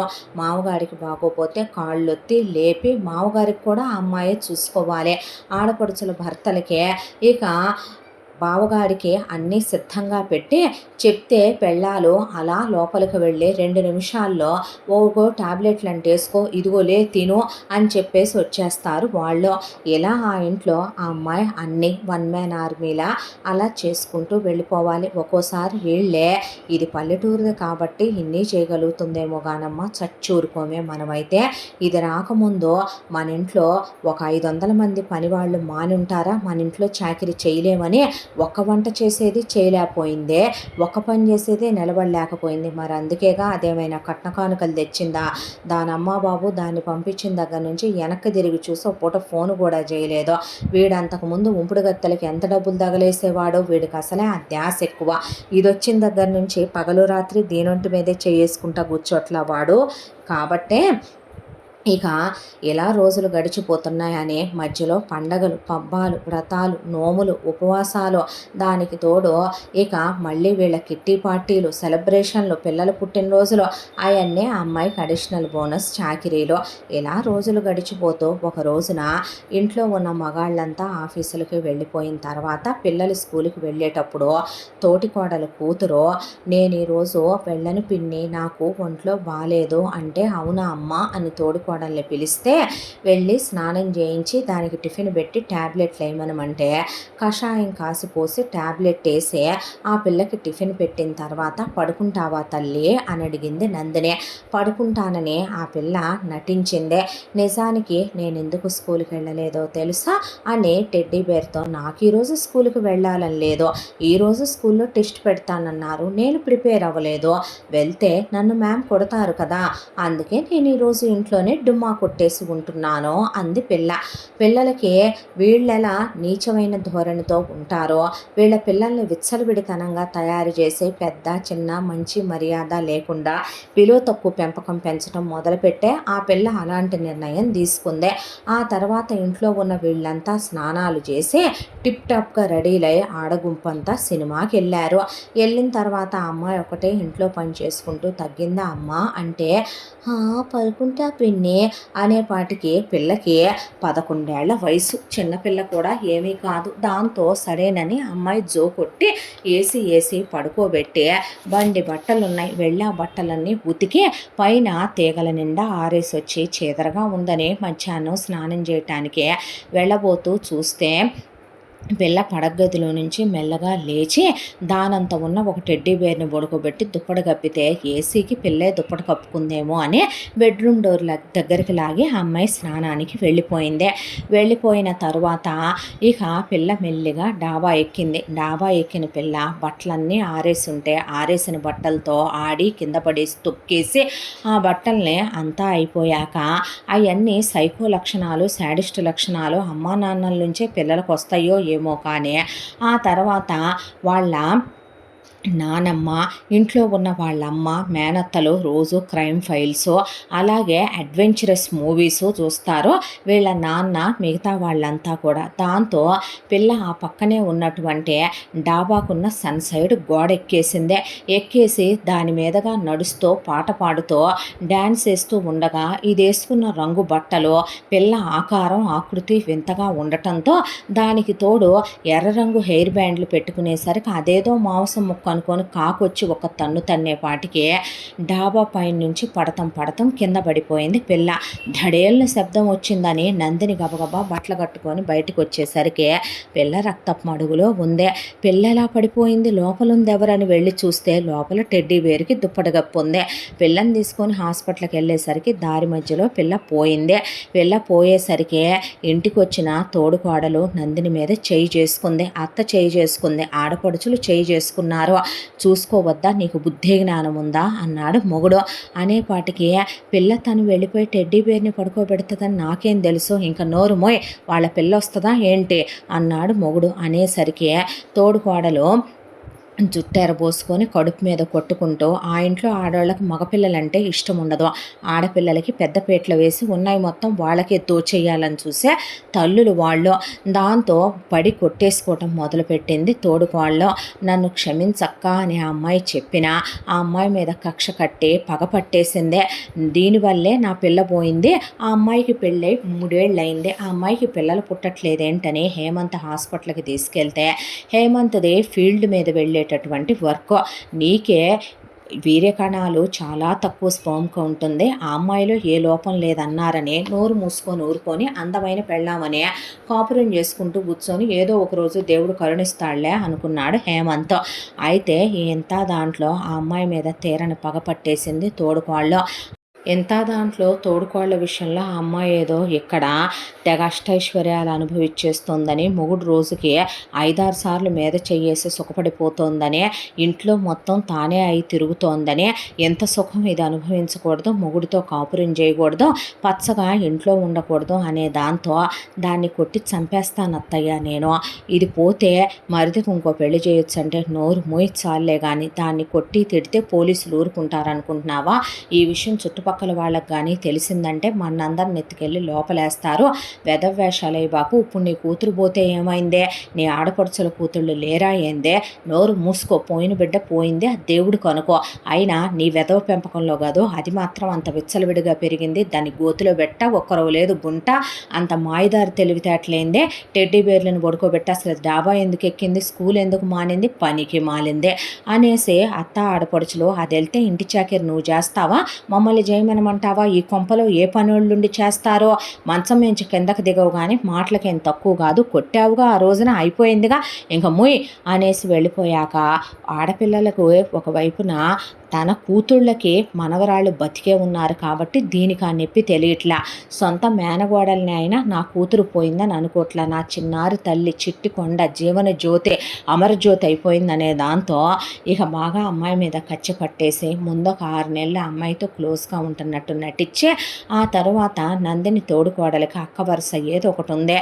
దాంతో దాని మొగుడే భరించలేక దాన్నే విడాకులు ఇచ్చేసి దండం పెట్టి దానికి సగం ఆస్తి రాసేసి ప్రశాంతంగా ఊడే వదిలిపెట్టి వెళ్ళిపోయాడు అతగాడు. అయితే దాని పేరు కుమారి. అది 34 ఏళ్ల వయసు. ఇప్పుడు హేమంత్కి అటు ఇటుగా ఒక 32 దాకా వయసు ఉంటుంది. ఇక కుమారికి బాగా సంసారం ధ్యాస ఎక్కువ. ఎంతోమంది మగాళ్ళు కుమారి చేతులు మారిపోయి ఉన్నారు. ఆ ధ్యాస చూడలేకే, ఆ దరిద్రం భరించలేకే కుమారి మొగుడు కుమార్ని వదిలేసి వెళ్ళాడనేది పెద్ద టాకు. కుమారి పేరు మీద బోల్డంత ఆస్తి కూడా వచ్చింది మొగుడు పరంగా కలిసి వచ్చే. దాంతో వెళ్ళి కుమారక్క మళ్ళీ పెళ్లి చేసుకోలేదే అని అడిగింది నందిని తోడుకోళ్ళం. ఎవరిని చేసుకుందామన్నా కూడా ఫ్రెష్ క్యాండిడేటు ఎవడో దొరకట్లేదు. సెకండ్ హ్యాండ్ ఎదవలో 50 ఏళ్ళు 60 ఏళ్ల ఎదవలు దొరుకుతున్నారు. వాళ్ళక నా అంత పిల్లలే ఉంటున్నారు. ఆ పిల్లల్ని నా పిల్లలు అనుకోమంటున్నారు. పోనీ వయసులో ఉన్న ఎదవల్ని చేసుకుందామంటే 40 ఏళ్లకు తక్కువడెవడో నన్ను చేసుకొని అంటున్నాడు. నువ్వేమైనా కన్నె పొడుసువా అని అడుగుతున్నారు. ఇంత ఆస్తుందా, అనుభవిస్తున్నానా, కానీ నన్ను సుఖపెట్టే మగాడెవడో దొరకలేదే అనేపాటికి మా మరిదున్నాడుగా, ఆడికి పెళ్ళాం ఉందిగా అనేపాటికి మనం తప్పిచ్చేస్తే పోలేదా అక్క, నువ్వురా నాతో పాటని కుమారిని ఇంటికి తీసుకొచ్చింది నందిని తోడుకోళ్ళు. తీసుకొచ్చిన తర్వాత కుమారిని ఇంట్లో పెట్టి ఇక అత్తయ్య మీరేమనొద్దు, తన పేరు మీద చాలా ఆస్తుందని మీకు తెలుసు అనేపాటికి గోతికాడ నక్కలు, గుంట నక్కలు, ఊర కుక్కలు రూపాయి కోసం కక్కుర్తి పడే వీళ్ళకి కుమారి పేరు మీద ఉన్న ఆస్తే కనపడింది. దాంతో కావాలని ఎప్పుడూ లేనిది వీళ్ళు బయటికి వెళ్ళేటప్పుడు నందినిని మాతో రమ్మనమని నందిని తోడుకోళ్ళు తీసుకెళ్ళటం. ఆ తర్వాత వాళ్ళ పుట్టింటి ఊళ్ళో జాతర జరుగుతుంటే ఎప్పుడు వాళ్ళు వెళ్తారో. అలాంటిది అక్క నువ్వు ఎలాగైనా వీడిని లొంగ తీసుకో, ఒక 15 రోజులు నేను మొత్తం అందరినీ తీసుకెళ్తున్నానని ఇంట్లో ఉన్న వాళ్ళందరినీ తీసుకొని నందిని తోడుకోడలు నందిని కూడా వెంట పెట్టుకొని వెళ్ళిపోయింది. ఆ తర్వాత హేమంత్ రోజు కాసేపు టెర్రస్ మీద కూర్చొని చుట్టుపక్కల ఆడపిల్లలు కాలేజీల నుంచి వచ్చి డాబాల మీద చదువుకుంటుంటే వాళ్ళని చూసి నేత్రానందం పొందొస్తాడు. పెళ్ళాన్ని కామంతో పెళ్లి చేసుకున్నాడు. చుట్టుపక్కల ప్రపంచాన్ని ప్రపంచాన్నే కామంతో కళ్ళు మూసుకుపోయిన వాడికి ప్రపంచమంతా పచ్చకామెర్లోడికి పచ్చగానే కనపడుద్దని అమ్మాయిల్ని చూస్తూ వాళ్ళ గురించి మనసులోనే తృప్తిపడి సంతోషపడి వాళ్ళ ఫోటోలు తీసుకొని అవి చూసుకోవటం అలవాటు హేమంత్కి. పైకెక్కింది కుమారి. ఎక్కి కుమారి అసలే చెప్పకూడదు కానీ రెడ్ లైట్ ఏరియాలో స్త్రీలు కూడా వాళ్ళు కొన్ని కులవృత్తులుగా ఎంచుకొని కడుపుకు లేకో వాళ్ళకి బయట ప్రపంచంలోకి వెళ్ళి బతకటం చేతకాకో వేసే వృత్తిని ఎంచుకుంటారు. కుటుంబ స్త్రీలుగా నటిస్తూ మంచి కులగోత్రాలు ఇంటి పేర్లు అడ్డం పెట్టుకొని దిగజారిపోయే ఇలాంటి స్త్రీలు మగాళ్ళని ఏమైనా చేయగలరు. పైగా హేమంత్ లాంటి చీప్ మెంటాలిటీ మగాడిని పడేయటానికి పెద్ద టైం కూడా పట్టలేదు కుమారికి. ఆ తర్వాత వెళ్ళి హేమంత్తో మాట్లాడుతూ కావాలనే పమిట జార్చటాలు, కావాలనే ఇంతంత మేకప్లు వేసుకోవటాలు, ఆ తర్వాత కావాలనే హేమంత్కి వడ్డిస్తూ పమిటి చెంగుతో మూతి తుడవటాలు, కావాలనే మేకప్ లేయటాలు, అసలు తెగ వగలిపోవటాలు, ఇలాంటివన్నీ పుట్టుకతోనే కొంతమందికి వచ్చే లక్షణాలు కాబట్టే స్నానం చేసి టవల్ కట్టుకొని వచ్చి హేమంత్ మీద పడేపాటికి ఇక పాపం హేమంత్ కూడా లొంగిపోయాడు కుమారికి. ఆ తర్వాత ఇద్దరూ కలిసి ఒక రకంగా చెప్పాలంటే సిగ్గు విడిచి భార్య భర్తతో సుఖపడి వంశాన్ని వృద్ధి చేయాలంటారు పెద్దోళ్ళు. కాబట్టే కార్యేషు దాసి కరణేషు మంత్రి భోజ్యేషు మాత శయనేషు రంభ అన్నారు. కానీ అంతకన్నా దిగజారిపోయి కొంతమంది ఆడవాళ్ళు వేసల కన్నా హీనంగా దిగజారిపోయిన సుఖాలైన మగాళ్ళకిస్తారు. అలా హేమంత్ వయసులో తనకన్నా 3 ఏళ్ళు చిన్నోడు కావటంతో అతన్ని సుఖపెడుతూ తను సుఖపడుతూ నీ పెళ్ళాం ఏం బాగుంటుంది, నా అంత అందంగా ఉంటుందా, ఎప్పుడు చూసినా నూనె జిడ్డు గారుతూ ఇంట్లో పాచి పనులు చేసుకుంటూ చూడు నా నడుముకి ఉన్నట్టు దాని నడుముకి కర్వ్స్ ఉన్నాయా, నేనున్నంత అందంగా అది ఉంటుందా, నాలా అది మేకప్ వేసుకుంటుందా, ఇంట్లో చాకిరీ చేసే ఆడపిల్లలు సంసారపక్షంగా ఉంటారు కానీ వెలయాళ్ళలా ఉండరని తెలుసుకోలేని నీచమైన సన్నాసి వెధవలకి ఎంత చెప్పినా చెవులకి ఎక్కవు. కాబట్టి ఒకవైపున కుమారి చెప్పే మాటలు ఏదో మంత్రాలల్లే వింటం మొదలుపెట్టాడు హేమంత్. 15 రోజుల తర్వాత తిరిగి వచ్చి బెడ్రూమ్ తలుపులు ఓపెన్ చేస్తే ఓపెన్గానే ఒకే బెడ్షీట్లో ఇద్దరూ క్లోజ్గా ఉండటం చూసే నందినికి ఇప్పుడు 20 ఏళ్ల వయసు వచ్చింది. దాంతో ఏంటిదంతా అని ప్రశ్నిస్తే మొగుడు ఆ అమ్మాయిని ఏంటేంటి తను నాకు నచ్చింది కాబట్టి తనతో క్లోజ్ అవుతున్నాను, నీ దగ్గర ఏముందనే నువ్వు నీ అస్థిపంజరం బాడీ, నీ చెక్కేసినట్టుండే నీ శరీరంలో ఏమైనా కర్వ్స్ ఉన్నాయా, నువ్వేమైనా అందగత్తెవా, వాడేసిన తర్వాత నీలో ఏముందనే, ఇంకా నువ్వేమైనా స్పెషల్గా ఉన్నావా, హీరోయిన్లా తనలా మేకప్ చేసుకోవటం వచ్చా అని నానా మాటలు అని ఒకవైపున అత్త వాళ్ళు ఏదైనా మాట్లాడబోతే అత్త వాళ్ళ కనీసం ఏదైనా అంటారేమోనని నందిని చూస్తే ముందే నందిని తోడుకోళ్ళు తన్నేం అనొద్దత్తయ్య, మీరు కుమారి పేరు మీద బోల్డ్ ఆస్తిపాస్తులు ఉన్నాయి, ఆయన మరిదిష్టము ఎవరితో ఉంటాడు ఏం చేస్తాడు అనేదే, నిజంగానే ఇదేమైనా కట్న కానుకలు తెచ్చిందా పల్లెటూరుది, కుక్కల్లే పడుంటాం తప్ప పల్లెటూరు వాటికి ఇంకొక ఆప్షన్ ఉందా ఏంటి అని నందిని తోడుకోళ్ళు అనేసరికి ఎందుకు చేస్తున్నావక్క నువ్విలా, ఎందుకు చేసావు నువ్విలా అని కాళ్ళు పట్టుకొని మీ అక్కే కదా వరుసకే పంపించే అక్క, నా కాపురం కూల్చొద్దని, మొగుడిని నువ్వు అన్యాయం చేస్తున్నావు, తప్పు చేస్తున్నావు, ఇలా చేయబాకయ్యా అనే మొగుడి కాళ్ళు, అత్తమామల కాళ్ళు, బావ ఆడపడుచుల మొగుళ్ళ కాళ్ళు పట్టుకున్న ఆ అమ్మాయిని ఎప్పుడైతే మొగుడు ఇలా హీనం చేసి మాట్లాడే ఆ అమ్మాయి ఎదురుగానే కుమారిని బండి మీద ఎక్కించుకెళ్ళటం, కారులో ఎక్కించుకెళ్ళటం, ఇద్దరు ఒకళ్ళకొకళ్ళు తినిపించుకోవటం, ఆ అమ్మాయిని కాలుతో తన్ని బెడ్రూమ్లో నుంచి బయటికి గెంటి కుమారితోనే ఉండటం, ఏదో అఫీషియల్ వైఫ్ అన్నట్టు తిరిగేయటం, ఆ అమ్మాయి ఎదురు తిరిగి ప్రశ్నిస్తే చచ్చేటట్టు కొట్టాడు బెల్టులు పెట్టే. మొగుడే ఒక ఆడదాన్ని విలువ తక్కువ చేసేస్తే ఇంకింట్లో వాళ్ళు అంటానికి ఏమొచ్చా, ఇంట్లో ఉండను, ఇవన్నీ నేను పన్ను, ఈ చాకిరీ నేను చేయలేకపోతున్నాను అనే అమ్మాయి దిగులు పెట్టుకుంటే ఎవడి కోసం చేయవని అత్త కొట్టి తన కడుపులో పగంతా తీర్చుకునేటట్టు తోడుకోడలు ఆ అమ్మాయిని గోడలకేసే కొట్టి అమ్మాయి తలకాయ పగలగొట్టి ఆ అమ్మాయి చేతులు కాళ్ళు విరిగేటట్టే కొట్టి ఒకవైపున ఆడపడుచులు కొట్టే పిల్లల్ని అత్త అని పిలవద్దు, పిన్ని అని పిలవద్దంటే ఆ పిల్లలు ఏమే ఉసాయి అని పిలుస్తాం, ఆలకించాల్సిన మావ కానీ బావ కానీ ఆడపడుచుల మొగుళ్ళు కానీ ఆ అమ్మాయి కోడి పట్టించుకోక ఇలా 6 నెలల కాలంలో ఆ అమ్మాయికి ప్రపంచం ఏంటో బాగా తెలిసొచ్చింది. మొగుడు తన్ని కామంతో ఇన్నాళ్ళు ఒక వేసలా వాడాడనే, అత్త తన్ని పల్లెటూరుది కాబట్టి ఇంటి పని వంట పని చేయటానికే జీతం బత్తం లేని పని మనిషి వంట మనిషిలా పడుంటుందని తీసుకొచ్చిందని మొగుడు తన్నే అంత నీచంగా ఎలా కాపురం చేశాడో గుర్తు తెచ్చుకుంటే ఇప్పుడు తనకనిపించిందే. నిజానికి ఏ విలయాలు ఏ వేశ్య కూడా ఒక మగాడు అలా చేస్తే తట్టుకోలేదేమో. పీరియడ్స్ టైంలో కూడా వదలకుండా తన్నే నరకం పెట్టిన క్షణాలు గుర్తుకొచ్చే ఎన్నేళ్ళు కాపురం చేస్తున్నాననుకుంది. తాళి ఉరితాళిలా అనిపించిందే. తోడుకోడలో కొట్టి తిట్టి ఆ అమ్మాయి మెళ్ళో తాళి నల్లబోసలు చేతులకున్న 2 గాజులు ఉంగరం పోగులు కూడా లాగేసుకున్నారు. కాళ్ళకు పెట్టిన పట్టీలు కూడా లాగేసుకున్నారు. అత్త ఆడపడుచులు చావు కొట్టేయటం మొదలుపెట్టారు. దాంతో ఈ 6 నెలల్లో ఆ అమ్మాయికి అర్థమైపోయింది వీళ్ళందరూ ఆ అమ్మాయిని అవసరాలకు వాడుకున్నారు అని.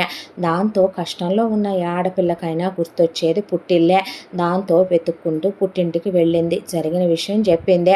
అక్కడ పద్మ ప్రకాశం ఫోన్ చేసి వీళ్ళని కనుక్కుంటే మీ అమ్మాయే ఎవరితో పడితే వాడితో మాట్లాడుతోందని, మీ అమ్మాయే విచ్చలవిడిగా తయారైందని, మగాళ్ళన్నాక చిన్న పెద్ద తప్పులు చేయకుండా ఉంటారా అని, ఆయన మా అబ్బాయే సుఖపడుతున్నాడు, మీ అమ్మాయికి పిల్లలు పుట్టలేదు గొడ్రాలు అనే పాటికే కూతుర్నే నువ్వే తప్పుడు దానివి, నువ్వే అలాంటి దానివి ఇలాంటి దానివని అమ్మా నాన్నలు కొట్టి, తమ్ముళ్ళు కూడా ఇంట్లో నుంచి బయటికి నడవ్వే అనే పాటికి అమ్మా నాన్నల కాళ్ళు పట్టుకొని తమ్ముళ్ళ కాళ్ళు పట్టుకొని మీరు తప్ప నాకెవరున్నారో అంత ముద్ద తింటా ఇంట్లో ఓ మూలన పడుంటాను, వాళ్ళు పెట్టే హింసలు భరించలేకపోతున్నానమ్మా.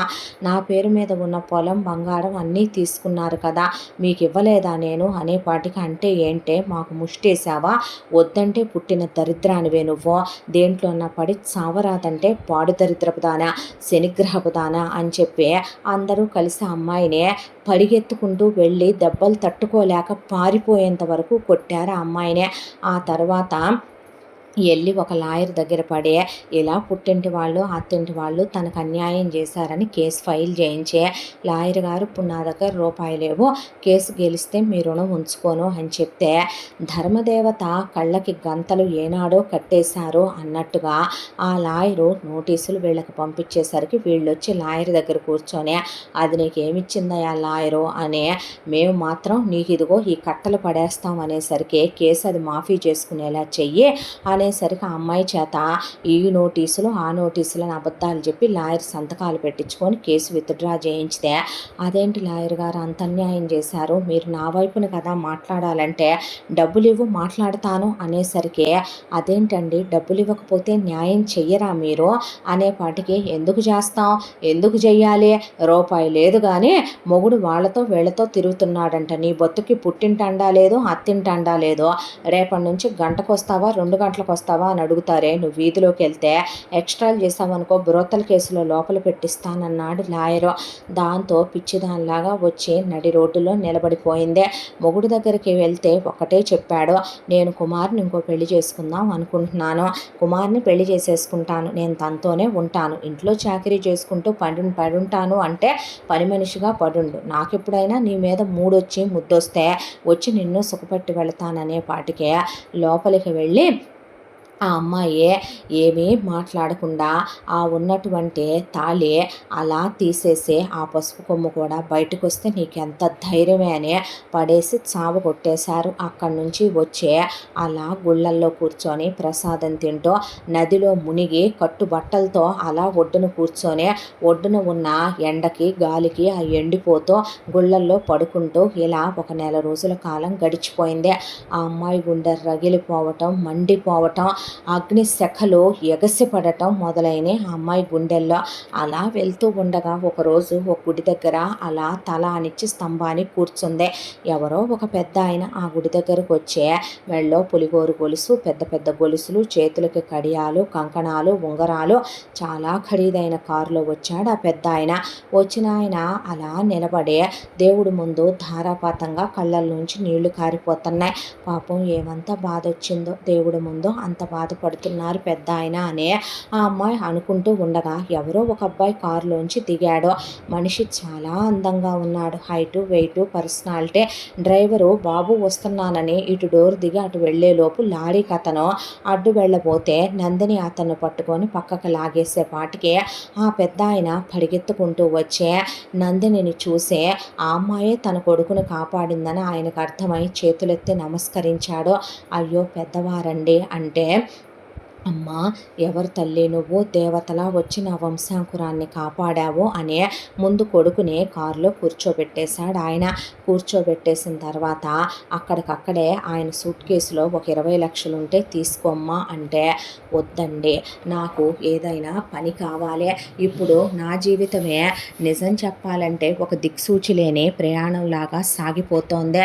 చాలామంది అన్యాయాలకి బలయ్యి గురయ్యి నేను నా జీవితంలో కొత్త మలుపు తీసుకోవాలనుకుంటున్నాను అనేపాటికి, సరేనమ్మా, అలాగైతే నా భార్య పోయింది, ఇంట్లో నేను నా కొడుకు ఇద్దరే ఉంటాము. నీ అవసరం మాకుంది. ఇంట్లో ఉన్న పని వాళ్ళందరినీ చూసుకోవటానికి ఒక సూపర్వైజరు, మమ్మల్ని చూసుకోవటానికి ఒక కేర్ టేకరు, మా తల్లిలాగా అనిపిస్తున్నావు. నువ్వులో నిస్వార్థత ఉంది కాబట్టే మా అబ్బాయిని కాపాడి నేను డబ్బులు ఇవ్వబోయినా నువ్వు తీసుకోలేదని అర్థమైందే. నీ గతం ఏదైనా తెలుసుకోవచ్చా అంటే, చెప్పే రోజు ఖచ్చితంగా చెప్తానండి అంటే, సరేనమ్మా, అయితే నువ్వు రామ్మా, మా ఇంట్లో ఉన్న సూపర్వైజర్ మానేస్తానందంటే, ఎప్పుడు మానేసుద్ది ఆవిడ? నెల రోజులమ్మా, ఈ నెల ఆగి నేను వస్తానులేండి, ఈ నెల నాకు కొంచెం చిన్న చిన్న పనులు ఉన్నాయి అనే ఇందాక ఆయన ఇవ్వబోయిన 20 లక్షల్లో నుంచి ఒక 2 లక్షలు తీసుకుని, ఇవి నాకు అవసరం, నేను కాదనలేను, మీరు తప్పుగా అనుకోవద్దంటే, చాచా లేదు తల్లి, నువ్వు మొత్తం తీసుకున్నా నేను తప్పుగా అనుకోను అన్నాక, విజిటింగ్ కార్డు ఇవ్వండి అని విజిటింగ్ కార్డు చేత్తో పట్టుకొని, ఆయన పేరు సుదర్శన్ గారని, మీ అబ్బాయి పేరు అభినయమ్మ అని చెప్పిన తర్వాత, తప్పకుండా వస్తానని చేతులెత్తి నమస్కరించింది. ఆయన కొడుకుని తీసుకుని కారులో వెళ్ళిన తర్వాత ముందు నందిని వెళ్ళి బట్టలు కొనుక్కుంది. ఆ తర్వాత బ్యూటీ పార్లర్కి వెళ్ళి హెయిర్ కట్ చేయించేసుకుంది. ఎంత పెద్ద జుట్టు నడి వీపుకి కట్ చేయించేసుకొని ఆ తర్వాత హెయిర్ స్టైల్ మారింది. కళ్ళజోడు పెట్టుకుంది. ఆ అమ్మాయి పుట్టి బుద్ధెరిగాక లంగా జాకెట్లు, లంగా ఓణీలు, చీరలు తప్ప డ్రెస్ వేసుకోలేదు. డ్రెస్ వేసేసుకుంది. మొహానికి మాస్క్ పెట్టేసుకుంది. ఆ తర్వాత ముందు వెళ్ళి అత్తింటి వాళ్ళ పరిస్థితి ఏంటా అని గమనించి వచ్చింది. గమనించి వస్తే మొగుడు కుమారుని పెళ్లి చేసేసుకున్నాడు తనకి విడాకులు ఇవ్వకుండానే. ఆ తర్వాత వాళ్ళ ఇంట్లో పని వాళ్ళని పెట్టుకున్నారు, 5 పని మనుషులు. అలాగే దానికి తోడు ఇంట్లో అన్ని మిషన్లు కొన్నారు. మొత్తం అక్కడ ఎంక్వైరీ అంతా లాగింది. తెలుసుకోవాల్సినవి తెలుసుకుంది. మొగుడు కుమారుతో చెట్టా పట్టాలు వేసుకుంటూ తిరగటం అన్నీ చూసింది. తనకు అన్యాయం చేసిన లాయర్ గాడి గురించి ఎంక్వైరీ తీసింది. ఇలా ఎంతోమంది ఆడవాళ్ళ జీవితాలు, వాడు దిక్కుమొక్కు లేని వాళ్ళు వస్తే వాడెంత అన్యాయాలు చేశాడో ఒక రిపోర్ట్ తయారు చేసుకుంది. అమ్మా నాన్నల గురించి తెలుసుకోవాలని వెళ్ళింది. వాళ్ళ నాన్న సిటీకి వచ్చిన తర్వాత ఏదో ఇక మందు షాప్ పెట్టినట్టు పెట్టి బయట ప్రపంచానికి ఒక బ్రాందీ షాప్ రన్ చేస్తున్నట్టు దాని వెనక అమ్మాయిల్ని తార్చటాలు, అమ్మాయిల్ని వేరే దుబాయ్ లాంటి కంట్రీస్కి వాళ్ళని అమాయకుల్ని చేసి మోసం చేసే అమ్మాయిల్ని తరలించటాలు, అమ్మ ఒకవైపున ఇంట్లోనే వేశ్యావాటికల్ లాంటివి నడపటం, తమ్ముళ్ళు కూడా ఒకవైపున గ్యాంబ్లింగ్లు, పేకాట్లు, ఇలాంటి దిగజారిపోయిన పనులు, క్లబ్బులు లాంటివి పెట్టి రన్ చేయించటాలు, ఇల్లీగల్ పనులు, మొత్తం వీటన్నిటి గురించి ఒక ఫైల్ తయారు చేసుకుంది. ఈ నెల రోజుల్లో ఆ ఫైల్ చేత్తో పట్టుకుందే. తను కొనుక్కున్న బట్టలు అవన్నీ కూడా దగ్గర పెట్టుకుందే. ఒక కాలేజ్కి వెళ్ళి ఆ కాలేజ్లో తను BA LLB ఇంటిగ్రేటెడ్ కోర్సు గురించి కనుక్కొని దాని ఫీజు వివరాలు మొత్తం కనుక్కున్న తర్వాత BA LLB కోర్స్కి అడ్మిషన్ తీసుకుని అడ్మిషన్ ఫిల్ చేసింది.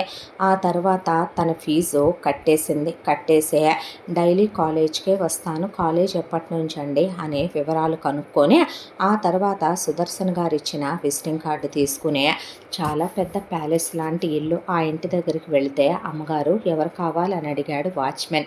సుదర్శన్ సార్ కావాలి అంటే, వెళ్ళండి అమ్మా లోపలికి అన్నాక లోపలికి వచ్చేసరికి ఎవరో ఒక ఆవిడ, ఎవరమ్మాయి నువ్వు అనుకుంటూ వచ్చేసరికి, సుదర్శన్ గారు రమ్మనమన్నారండి, నేను వారికి కావలసిన మనిషిని, ఇల్లంతా చూసుకోవటానికి సూపర్వైజర్గా, కేర్ టేకర్గా అపాయింట్ చేశారు నన్ను అన్న తర్వాత, ఆహా అది మానేసిందిలే ఇంతకు ముందున్న ముద్రష్టపతి పెళ్లి కుదిరిందని నిన్ను పెట్టాడా, సరేలేరా అట్లాగైతే అన్నీ చూసుకో, మరి పనమ్మాయిని చూపిస్తాను, నీకెక్కడేగా గది కూడు ముద్ద కూడాను, వెళ్ళి అన్నీ చూసుకొచ్చుకో అట్లాగైతే అనేసరికి, సారీ రండి అంటే, అదిగో అనేసరికి ఫోటో పెట్టి ఫోటోకి పెద్ద దండేసి బొట్టు పెట్టుంది. సార్ పోయారా ఎప్పుడు అనేసరికి, 3 వారాలు అయిందమ్మాయి, నిద్రలోనే పోయాడుగా అనేసరికి, పనమ్మాయి రండమ్మా అనేసరికి అంత మంచి మనిషే అలా ఎలా పోయాడు అనే కళ్ళల్లో నీళ్లు తిరిగి కన్నీళ్లు కారిపోయినాయి. ఆ అమ్మాయికి కళ్ళు తుడుచుకొని పనమ్మాయితో ఎలా జరిగింది, పడుకున్నారమ్మా, నిద్రలోనే పోయారు అయ్యగారు అనేసరికి ఓహో అవునా అన్న తర్వాత రండమ్మా ఇది ఇల్లమ్మా, పైన అబ్బాయి గారు ఒక్కరే గదిలో ఉంటున్నారు, ఇక వీరంతా కిందే ఉంటారమ్మా, ఇల్లంతా ఇది మీకు ఇచ్చిన గది ఇది అనే పనమ్మాయి చూపించిన తర్వాత సరేనని తన బ్యాగ్ అది అక్కడ పెట్టుకున్న తర్వాత ఆ అమ్మాయి ఇల్లంతా చూసుకోవటం ఒకవైపున పని వాళ్ళతో పని చేస్తూ ఉండగా ఇంట్లో పరిస్థితులను గమనించింది. సుదర్శన్ గారు అబ్బాయి అభినయ్ని ఆ రోజు తను కాపాడింది కాబట్టి అభి తనకి గుర్తే. చూస్తే లోపలికి బాటిల్స్ వెళుతున్నాయి, విచ్చలవిడిగా తాగి పడిపోతున్నాడు. వీళ్ళంతా వెళ్ళి చెక్కుల మీద సంతకాలు పెట్టించుకొని వస్తున్నారు. ఇలా ఒక వారం రోజులు ఆ అమ్మాయి ఇంటి పరిస్థితుల్ని గమనించింది. ఆ తరువాత సుదర్శన్ గారు తనతో తన భార్య పోయిందని, ఇంట్లో ఉండేది తను తన కొడుకేనన్నారే, మరి వీళ్ళంతా ఎవరో చుట్టాలు బంధువులా, పోనీ చుట్టాలు బంధువులు చావుకొచ్చారనుకుంటే ఎన్ని రోజులు ఉంటారా అన్న తర్వాత ఆ అమ్మాయి సార్ కర్మకాండలన్నీ అయిపోయినాయా అని పనమ్మాయిని అడిగితే ఏ కర్మకాండలు చేశారు అమ్మాయి గారు, తీసుకెళ్తే తలకొరివి పెట్టేటప్పుడు కూడా అబ్బాయి గారు తాగి తూలి పడిపోతుంటే వీల్ చైర్లో తీసుకెళ్ళి ఏదో చేత్తో ముట్టించొచ్చారు అంతేనమ్మా, అస్థికలు కూడా అక్కడే ఉన్నాయి, అవి కూడా కలపలేదమ్మా, తీసుకెళ్ళి దశదిన కర్మకాండలు కూడా చెయ్యలేదు తల్లి వీళ్ళనే అక్కడ ఉన్న పని వాళ్ళు చెప్పి పక్కకి వెళ్ళిపోయారు. ఆ అమ్మాయికి అలాంటి మనిషికి ఉత్తమ గతులు పట్టకుండా ఇదేం కర్మ అనే బాధ అనిపించే లోపలికి వెళ్ళి మాట్లాడదామని సార్ అంటే అభి నీకెంత కావాలి, ఏ చెక్కు మీద సంతకం పెట్టాలి అని మాట్లాడే స్థితిలో కూడా లేడు, అపస్మారక స్థితిలో ఉన్నాడు. దాంతో ఆ అమ్మాయి ఇతనితో ఎలా మాట్లాడాలి అనుకుంటూ ఉండగా ఒక లాయర్ గారు వచ్చాడు. అబ్బాయి ఏడి అని అడిగితే ఏంది లాయరు ఆడి కోసం వచ్చావా, బాబుతో మాట్లాడాలమ్మా, బాబు ఎక్కడ, కొన్ని సంతకాలు తీసుకోవాలి, ఆడ తప్పుతాగి పైన పడిపోయాడు, ఆన్లో ఉంటే తీసుకో లేదంటే నీ కర్మ తిరుక్కో అంది కిందన్న ఆవిడ అనేసరికి లాయర్ గారు లోపలికి వెళ్ళి బయటకు వచ్చాడు. తండ్రిని మింగినా కూడా మాడే మనుషులు కాదు వీళ్ళు, చిచ్చి అనుకుంటూ వెళుతూ ఉండగా ఎదురుగా నుంచుంది నందిని.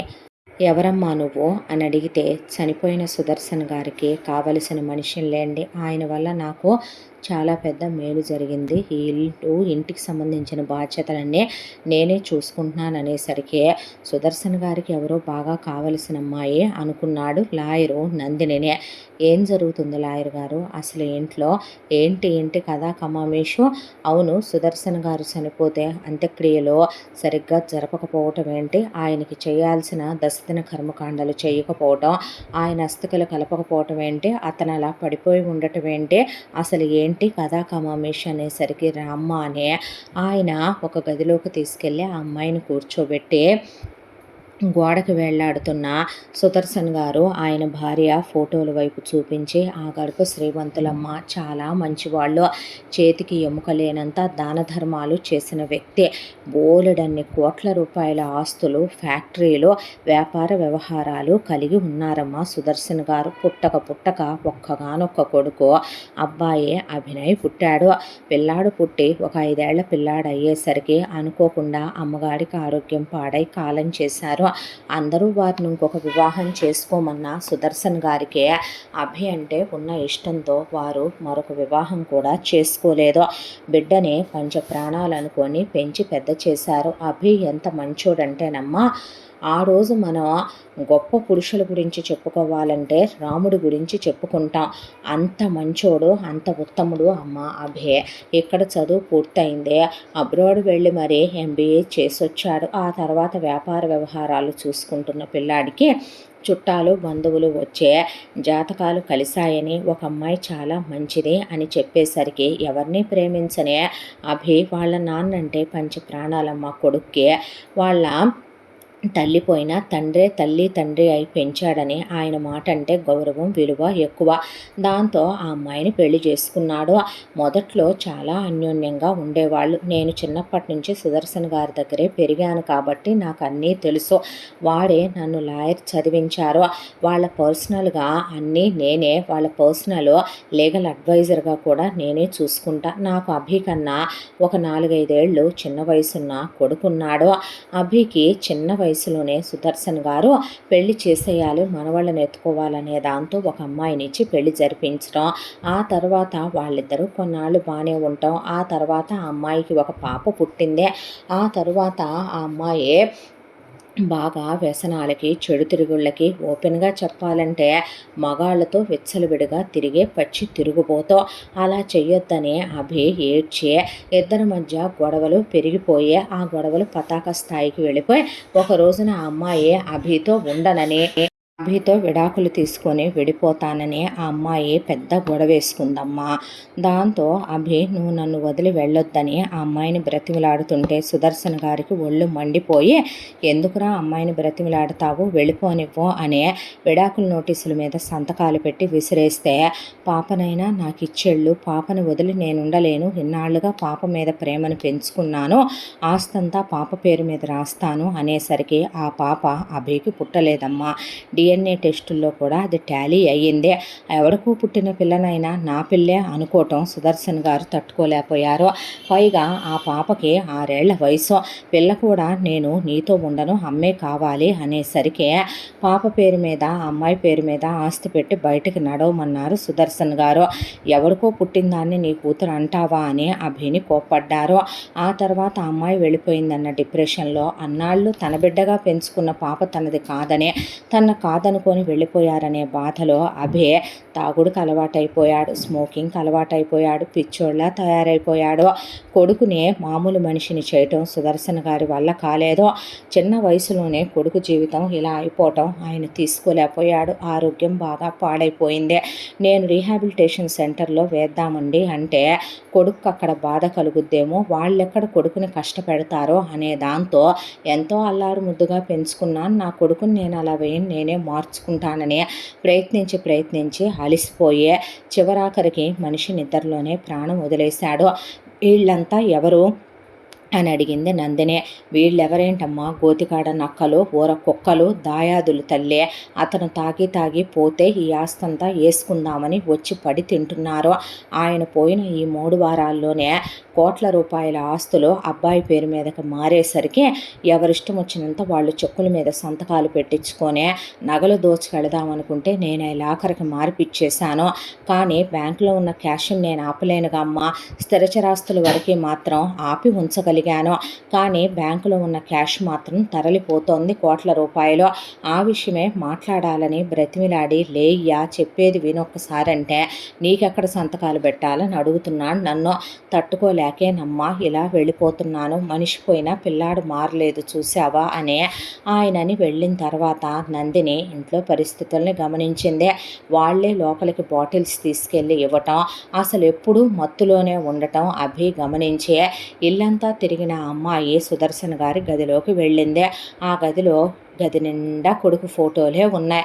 ఆయన భార్యదే, ఆయనదే కొడుకుతో కలిసి దిగిన ఫోటో ఉండే. ఆ అమ్మాయికి ఏం కర్మో అన్నీ ఉండి వీళ్ళకిదే అని వస్తూ ఉండగా ఆ అమ్మాయి చున్నీకి ఒక డైరీ పట్టుకుందే.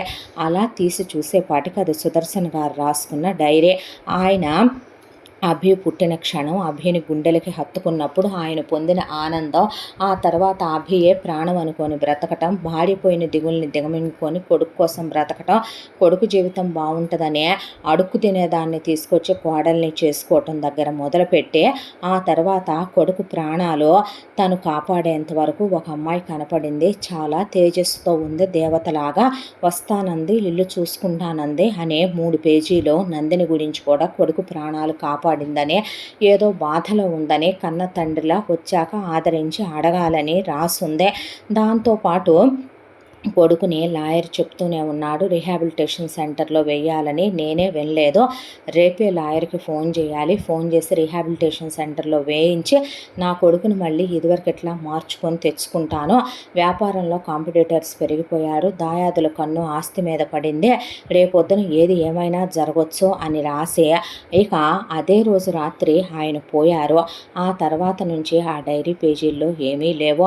ఆ అమ్మాయి ఆ డైరీ చేత్తో పట్టుకొని లాయర్ గారికి ఫోన్ చేసి రమ్మనమన్నాక లాయర్ గారు ఇది విషయం అని డైరీ చేతిలో పెడితే అమ్మ నువ్వు ఆ డైరీలో 3 పేజీల్లో రాసింది నేనే లేండి అన్నాక ఆయన అలా నుంచున్నాక ఇప్పుడు ఏం చేద్దామంటారు? పోయిన సుదర్శన్ గారి కోరిక కూడా అతన్ని రీహాబిలిటేషన్ సెంటర్లో వేయాలనే. కానీ ఇప్పుడు మనం ఎలా వేయగలం? ఎందుకు వేయలేరండి? మీరు ఈ కుటుంబానికే శ్రేయోభిలాష కాదా? మీకు అతని కన్నా 4-5 ఏళ్ళు చిన్న కొడుకేగా ఉన్నాడని బాధపడ్డారు. అతని జీవితం నాశనం చేసుకుంటే మీరు చూస్తూ ఉంటారా? ఏంటి ఉప్పు తినే ఏంటి పెద్ద ఆయన మిమ్మల్ని ఎదిగిస్తే ఎదిగినవాడు మీరు. మీ ఒంటి మీద ఉన్న నల్లకోటికి మీరు కూడా న్యాయం చేయరా? అందరిలాగానే డబ్బుల కోసం అన్యాయాలు చేసే వ్యక్తి కాదనుకునే కదా వారు మిమ్మల్ని నియమించుకున్నారు. మీరు అలా చూస్తూ ఊరుకుంటారా? ఈ ఆస్తంతా దాయాదుల పరం అవుతుంటే ఆయన రాయటమే ఆయన అనుమతి కదా.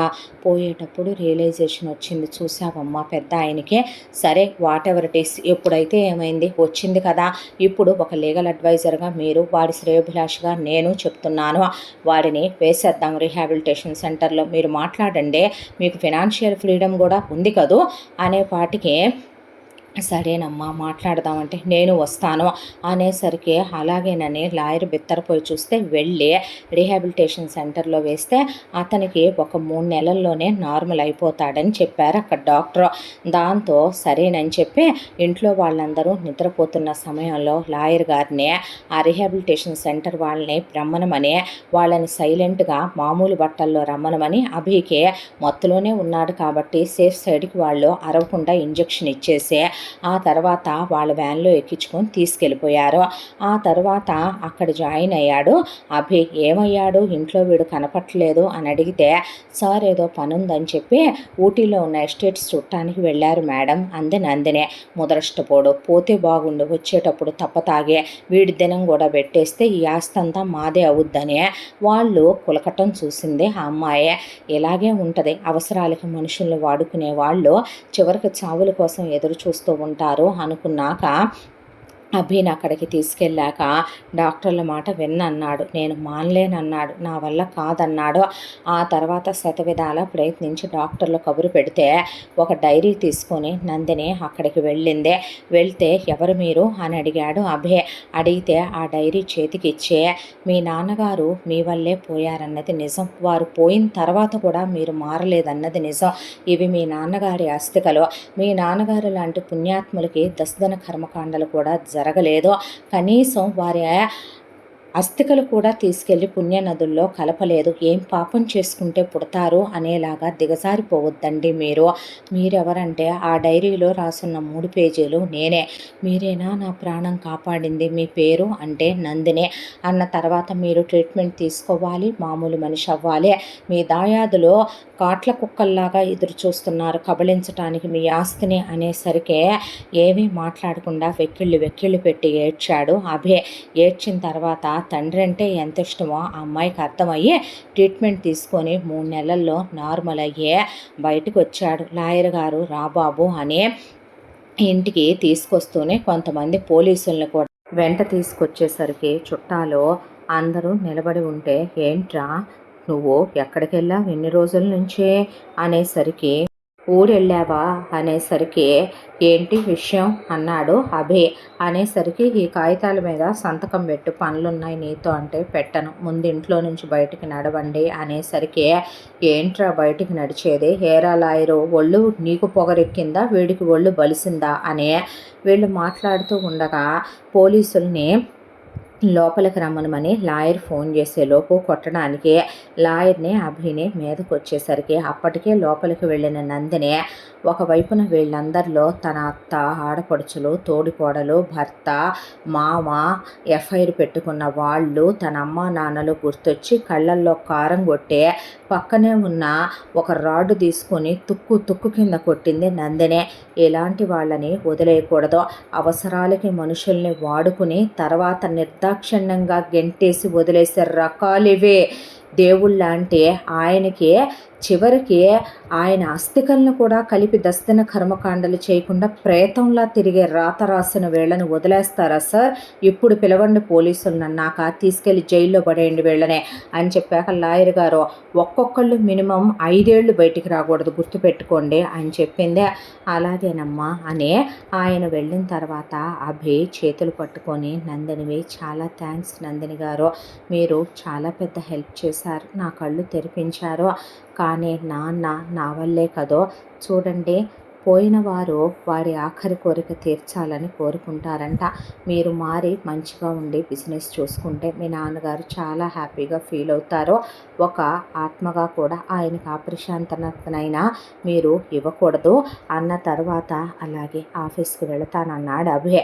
ముందు ఆఫీస్కి వెళ్ళటానికి ముందు చేయాల్సిన పని ఒకటి ఉంది. ఆయన అస్థికల్ని పుణ్యనదుల్లో కలిపి రావాలి అని తనే దగ్గరుండి కలిపించి పిండ ప్రదానాలు చేయించి ఆయన దశదిన కర్మకాండలో చాలా గ్రాండ్గా చేయించి ఆ తర్వాత అన్నదానాలు, వస్త్రదానాలని, పంచదానాలు ఇప్పించి ఆయనకు ఆత్మశాంతి హోమాలు, పూజలు చేయించి ఆయన ఆత్మ ప్రశాంత పడింది అని ఇంట్లో ఉన్న అప్పటి వరకు ఉన్న అలజడి అంతా కూడా ఏదో తెలియని ప్రశాంతత అలుముకుందా ఆ ఇల్లంతా. ఆ క్షణం నుంచి ఆ అమ్మాయి రోజు పొద్దున్నే పనులన్నీ పని వాళ్ళతో పూర్తి చేయించి, సరే సార్ నేను వెళ్ళొస్తానంటే, ఎక్కడికి, నేను కాలేజీకి వెళ్ళాలి అంటే, లాయర్ గారు ఏ కాలేజ్ అమ్మా, నేను BA-LLB చేస్తున్నాను లాయర్ గారు. అవునా ఇప్పుడా అంటే, లాయర్లకి వయసే ఉందండి అనేసరికి అంతేలేమ్మా అన్నాక దానందిని నేను దించుతానని తనే ఆ అమ్మాయిని కాలేజ్ దగ్గర దించి ఆఫీస్కి వెళ్ళి మళ్ళీ తిరిగి సాయంత్రం వచ్చేటప్పుడు పిక్ చేసుకొని వచ్చేవాడు అభే. పేరుకి ఇద్దరు ఒకే ఇంట్లో ఉంటున్నా ఆ అమ్మాయితో ఏదో భార్యతో చెప్పినట్టు అభే సారీ అని, ఈరోజు లేట్ అయిందని, లంచ్ తినలేదని, టైం లేదని, మీటింగ్లో ఉన్నానని ప్రతిదీ ఆ అమ్మాయికి చెప్పేవాడు. ఆ అమ్మాయిని ఒక స్నేహితురాల్లా భావించే తండ్రి పోయాడనే దిగులు గుర్తొచ్చి ఆ అమ్మాయి ఒళ్ళో పడుకొని ఏడ్చేవాడు. ఆ అమ్మాయి ఓదార్చేదే.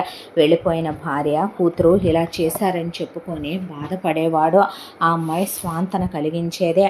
ఆ తర్వాత ఆ అమ్మాయిని ఎందుకో తెలియకుండానే తన మనసు ఇష్టపడటం మొదలుపెట్టింది. ఆ తర్వాత ఆ అమ్మాయి లా కోర్సు పూర్తి చేసి, లాయర్ గారు నేను మీ దగ్గర జూనియర్ లాయర్గా వర్క్ చేయాలనుకుంటున్నాను, రామ్మ నువ్వేది చేయొచ్చా అని అడగవుగా, నువ్వే చేస్తావుగా అని ఆయన దగ్గర ట్రైనింగ్ పూర్తయిపోయి ఆ అమ్మాయి వాదించే రోజు వచ్చింది. ఇప్పుడు నేను వాదించవచ్చుగా లాయర్ గారు అంటే, నిరభ్యంతరంగా వాదించవచ్చు, ఏంటి విషయం అని అడిగితే, ఏమీ లేదులేండి అన్న తర్వాత తన మనసులో ఉన్న మాట ఆ అమ్మాయికి చెప్పాలనుకుని అభే ఆ అమ్మాయి గదిలోకి వచ్చాడు. ఆ అమ్మాయి ఒక ఫైల్ని స్టడీ చేస్తోంది. అనుకోకుండా ఆ ఫైల్కి చేయి తగిలి ఓపెన్ చేసేసరికి అందులో నందిని, హేమంత్ పెళ్లి ఫోటోలు, ఆ తర్వాత చాలా రకాలైన ప్రూఫ్లకు సంబంధించినవి అన్నీ ఉంటే తీసి చదివాడు. చదివిన తర్వాత మీరు మ్యారీడా అని అడిగితే, అవును మనిద్దరు మంచి స్నేహితులని మీరన్నారు, మీ గతం నా దగ్గర ఏది దాచలేదో, నేను మీకు చెప్పాలనుకోకపోవటం వల్ల చెప్పకపోవటం కాదు, సమయం కాదని చెప్పలేదని జరిగిందంతా చెప్పేపాటికి అలా నిలబడిపోయాడు అభే. ఈరోజు నేను ఎందుకు చదువుకున్నానో తెలుసండి, పల్లెటూరిదే అని కొట్టినా తిట్టినా పడుంటుంది. ఒక వేశ్యలాగా ఒక విటుడు కూడా వేశ్యని అలా చేయడేమో, అలా చేసినా సరే నోరెత్తకుండా కుక్కలా పడుంటుంది అనుకునే భర్త, అత్తింటి వాళ్ళు కనీసం ఆస్తి కోసం తప్ప కన్న కూతురు ఒక ఆడపిల్ల బయట ప్రపంచంలోకి ఎలా బ్రతుకుద్దనేది కూడా లేకుండా నన్ను పసుపు తాడనే ఉరితాడికి బలి చేసి చిన్నప్పటి నుంచి చేతగాని దానిలా పెంచే చివరికి నడివీధిలో నిలబెట్టేసిన అమ్మా నాన్నలు తోడపుట్టిన వాళ్ళని వదలకూడదనుకున్నాను. వీళ్ళంతూ తేల్చాలని ప్రతిరోజు ఈ ఫైల్ చూసుకుంటూ నాకు జరిగిన అన్యాయం, నాకు జరిగిన ఘోరాల్ని తలుచుకుంటూనే నేను ఈ రోజున మీ దగ్గర జీతం అడిగి మరీ తీసుకుని ఈ చదువుని కంప్లీట్ చేసుకున్నాను. ఇప్పుడు నేను వాదించాలి. నాలాంటి ఎంతోమంది ఆడవాళ్ళు నిస్సహాయమైన స్థితిలో కన్నవాళ్ళకి అక్కర్లేకుండా పుట్టి వాళ్ళ అవసరాలని తీరుస్తూ చివరికి అత్తింటికి వెళ్ళి అక్కడ బలిపశువులుగా మారుతున్న ఆడపిల్లలందరికీ నా కథ కనువిప్పు కలిగించాలి, వాళ్ళల్లో ధైర్యాన్ని నింపాలి. అందుకే నేను డిసైడ్ అయ్యాను. ఇది నా పంతం, నా పగ, నా కక్ష నేను నెరవేర్చుకోవాలనే లోపు లాయర్ గారు నేనే చేసి పెట్టేవాడినిగా అమ్మ. వద్దండి, ఒక లాయర్ గారు కూడా ఉన్నాడు, వాడిని కూడా కలిపే ఫైల్ చేస్తున్నాను కేసు అనేసరికి ఆయన తోడుగా ఉండి కేసు ఫైల్ చేస్తే మొత్తానికి సమన్లు వెళ్ళి అందరూ రావాల్సి వచ్చిందే. ఎలా వాదించుకుందంటే అప్పటి వరకు లాయర్ గారు కూడా అలా కేసు ఏ రోజు ఎవరు వాదించడం ఇప్పటి వరకు హిస్టరీలో చూడలేదు. ఆయన అపర కాళికాదేవిలాగా 18 హస్తాలతో వచ్చే అమ్మవారి శక్తిని చూసినట్టే చూశారో అక్కడ ఉన్న జడ్జిలు కూడా. ఆ అమ్మాయిది చాలా పెద్ద ఇష్యూ అయిపోయిందే. అది ఒకవైపున నేషనల్ వైడ్గా కదిలి వచ్చేసారు. ఎక్కడెక్కడ ఉన్న అమ్మాయిలు అందరూ కూడా ఇలాంటి వాళ్ళు బయటికి వెళ్ళకూడదు, ఇలా అన్యాయాలు జరగకూడదు, నేను బ్రతికుండగానే వీడు ఇంకో పెళ్లి చేసుకుంటాడు, ఇదొక తల్లి వీడొక తండ్రి, ఆడపిల్లని అన్యాయంగా ఆస్తుల కోసం పెంచి పెద్ద చేసి తోడబుట్టిన దాన్ని అన్యాయంగా నడి వీధుల్లో నదుల్లో స్నానం చేసి ఒడ్డున కూర్చున్నాను సార్ బట్టలు ఆరబెట్టుకోవటానికి, గుళ్ళో ప్రసాదం తిని బ్రతికాననేసరికి ఆడవాళ్ళ గుండెలు చెలించిపోయినాయి. ఆ అమ్మాయిని భర్త ఎలా యూస్ చేసుకున్నాడో, ఆ అమ్మాయికి డివోర్స్ ఇవ్వకుండా కుమారి అనే దాంతో ఎఫ్ఐఆర్ పెట్టుకుని ఎలా పెళ్లి చేసుకున్నాడో, తోడుకోళ్ళు వీళ్ళంతా ఎలా చేశారో ప్రతి ఒక్కటి విత్ ప్రూఫ్లతో సహా కోర్టుకు సబ్మిట్ చేసేసిందే నందిని. దాంతో అందరికీ ఎక్కడ శిక్షలు పడతాయోనని లాస్ట్ హీరింగ్కి ముందు వచ్చే ఆ అమ్మాయి కాళ్ళు పట్టుకుంటామంటే పట్టుకోండి అందే అనేసరికి అందరూ కాళ్ళు పట్టుకొని నీకు దండం పెడతాం, కేసు వాపస్ చేసుకోమని, అవసరమైతే మా అబ్బాయి నిన్ను ఏలుకుంటాడని, కుమారిని వదిలేస్తాడని, ఎంతైనా తల్లిదండ్రులం తోడబుట్టిన తమ్ముళ్ళం అనే నటించేసరికి ఆ అమ్మాయి ఏమీ మాట్లాడకుండా నెక్స్ట్ డే కోర్టుకు వెళ్ళాక వీళ్ళకి శిక్ష పడేలా చేసిందే. మమ్మల్ని వదిలేయించుతానన్నావు కదే, కాళ్ళు పట్టుకున్నాగా అంటే నేను పట్టుకున్న కాళ్ళు అమ్మ అని, నాన్న అని, తమ్ముళ్ళని మీరు గెంటేలా అత్తయ్య మాట్లాడు, మామయ్య మాట్లాడు, బావా అనే అన్నలవుతారని ఆడపడుచు మొగుళ్ళని ఆడజన్మెత్తారు కదే, మిమ్మల్ని పట్టుకున్న ఒరే నువ్వు కట్టుకున్న మొగుడివి కదో, పీరియడ్స్లో కూడా నా మీద పడి కోరిక తీర్చుకున్న నీచుడా, నేను నిన్నెంత బ్రతిమిలాడుంటాన్రా, దాని కూతురు పోవటానికి నేనా కారణం, అయినా నువ్వు నాకు మంచే చేశావే, నీ కూతురు పోయిన తర్వాతే నేను ఎవరు ఏంటి అనేది తెలుసుకోగలిగాను అనే వీళ్ళందరినీ జైల్లో తోయించే అసలు సుప్రీంకోర్టుకి వెళ్ళినా ఇక ఆ కేసుకి ఎలాంటి మరలా తీర్పు లేకుండా చేసేసింది నందినే. వాళ్ళందరికీ బాగా కఠిన కారాగార శిక్షలు వేయించిందే. ఆ తర్వాత నందిని అక్కడే మెట్ల మీద కూర్చున్న తర్వాత ఆ అమ్మాయి ముందుకొచ్చి అభి ఆ అమ్మాయి చేపట్టుకున్నాడు. అలా చూసింది అభి వైపు. నాకు నీ అవసరం ఉంది నందిని, నిన్ను నేను ప్రాణం కన్నా ఎక్కువగా ప్రేమిస్తున్నాను, నీలాంటి అమ్మాయి జీవితంలో నాలాంటి వాడికి తోడుగా ఉంటే నిజంగా నాలాంటి ఎంతోమంది అబ్బాయిల జీవితాలు కూడా మధ్యలోనే నాశనం అయిపోవేమో బహుశా.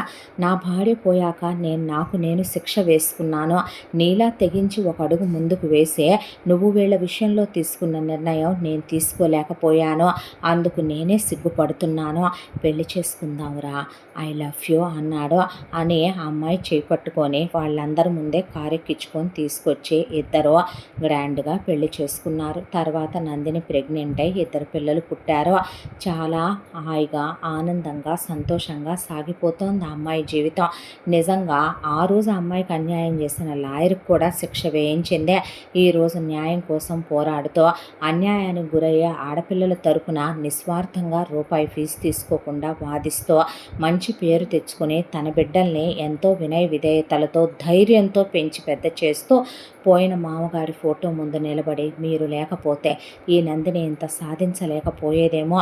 మీలాంటి వారు చాలా గొప్పవారు మావగారు. మీరు లేరనే బాధ నా గుండెల్లో ఎప్పటికీ మిగిలిపోద్దని అభి గుండెల మీద అలా పడుకునే ప్రశాంతంగా పిల్లలతో సంతోషంగా ఉంటూ ఆ అమ్మాయి పగ అలాగైనా తీర్చుకునే ఎంతోమంది ఆడపిల్లలు ధైర్యంగా ఒక అడుగు ముందుకు వేయటానికి తన జీవితాన్ని ఒక కథలా వాళ్ళెప్పటికీ గుర్తుపెట్టుకోవాలని కోరుకుంటూ ఈ కథ ఇలా కంచికి చేరింది. ఎంతటితో ఈ కథ పూర్తి.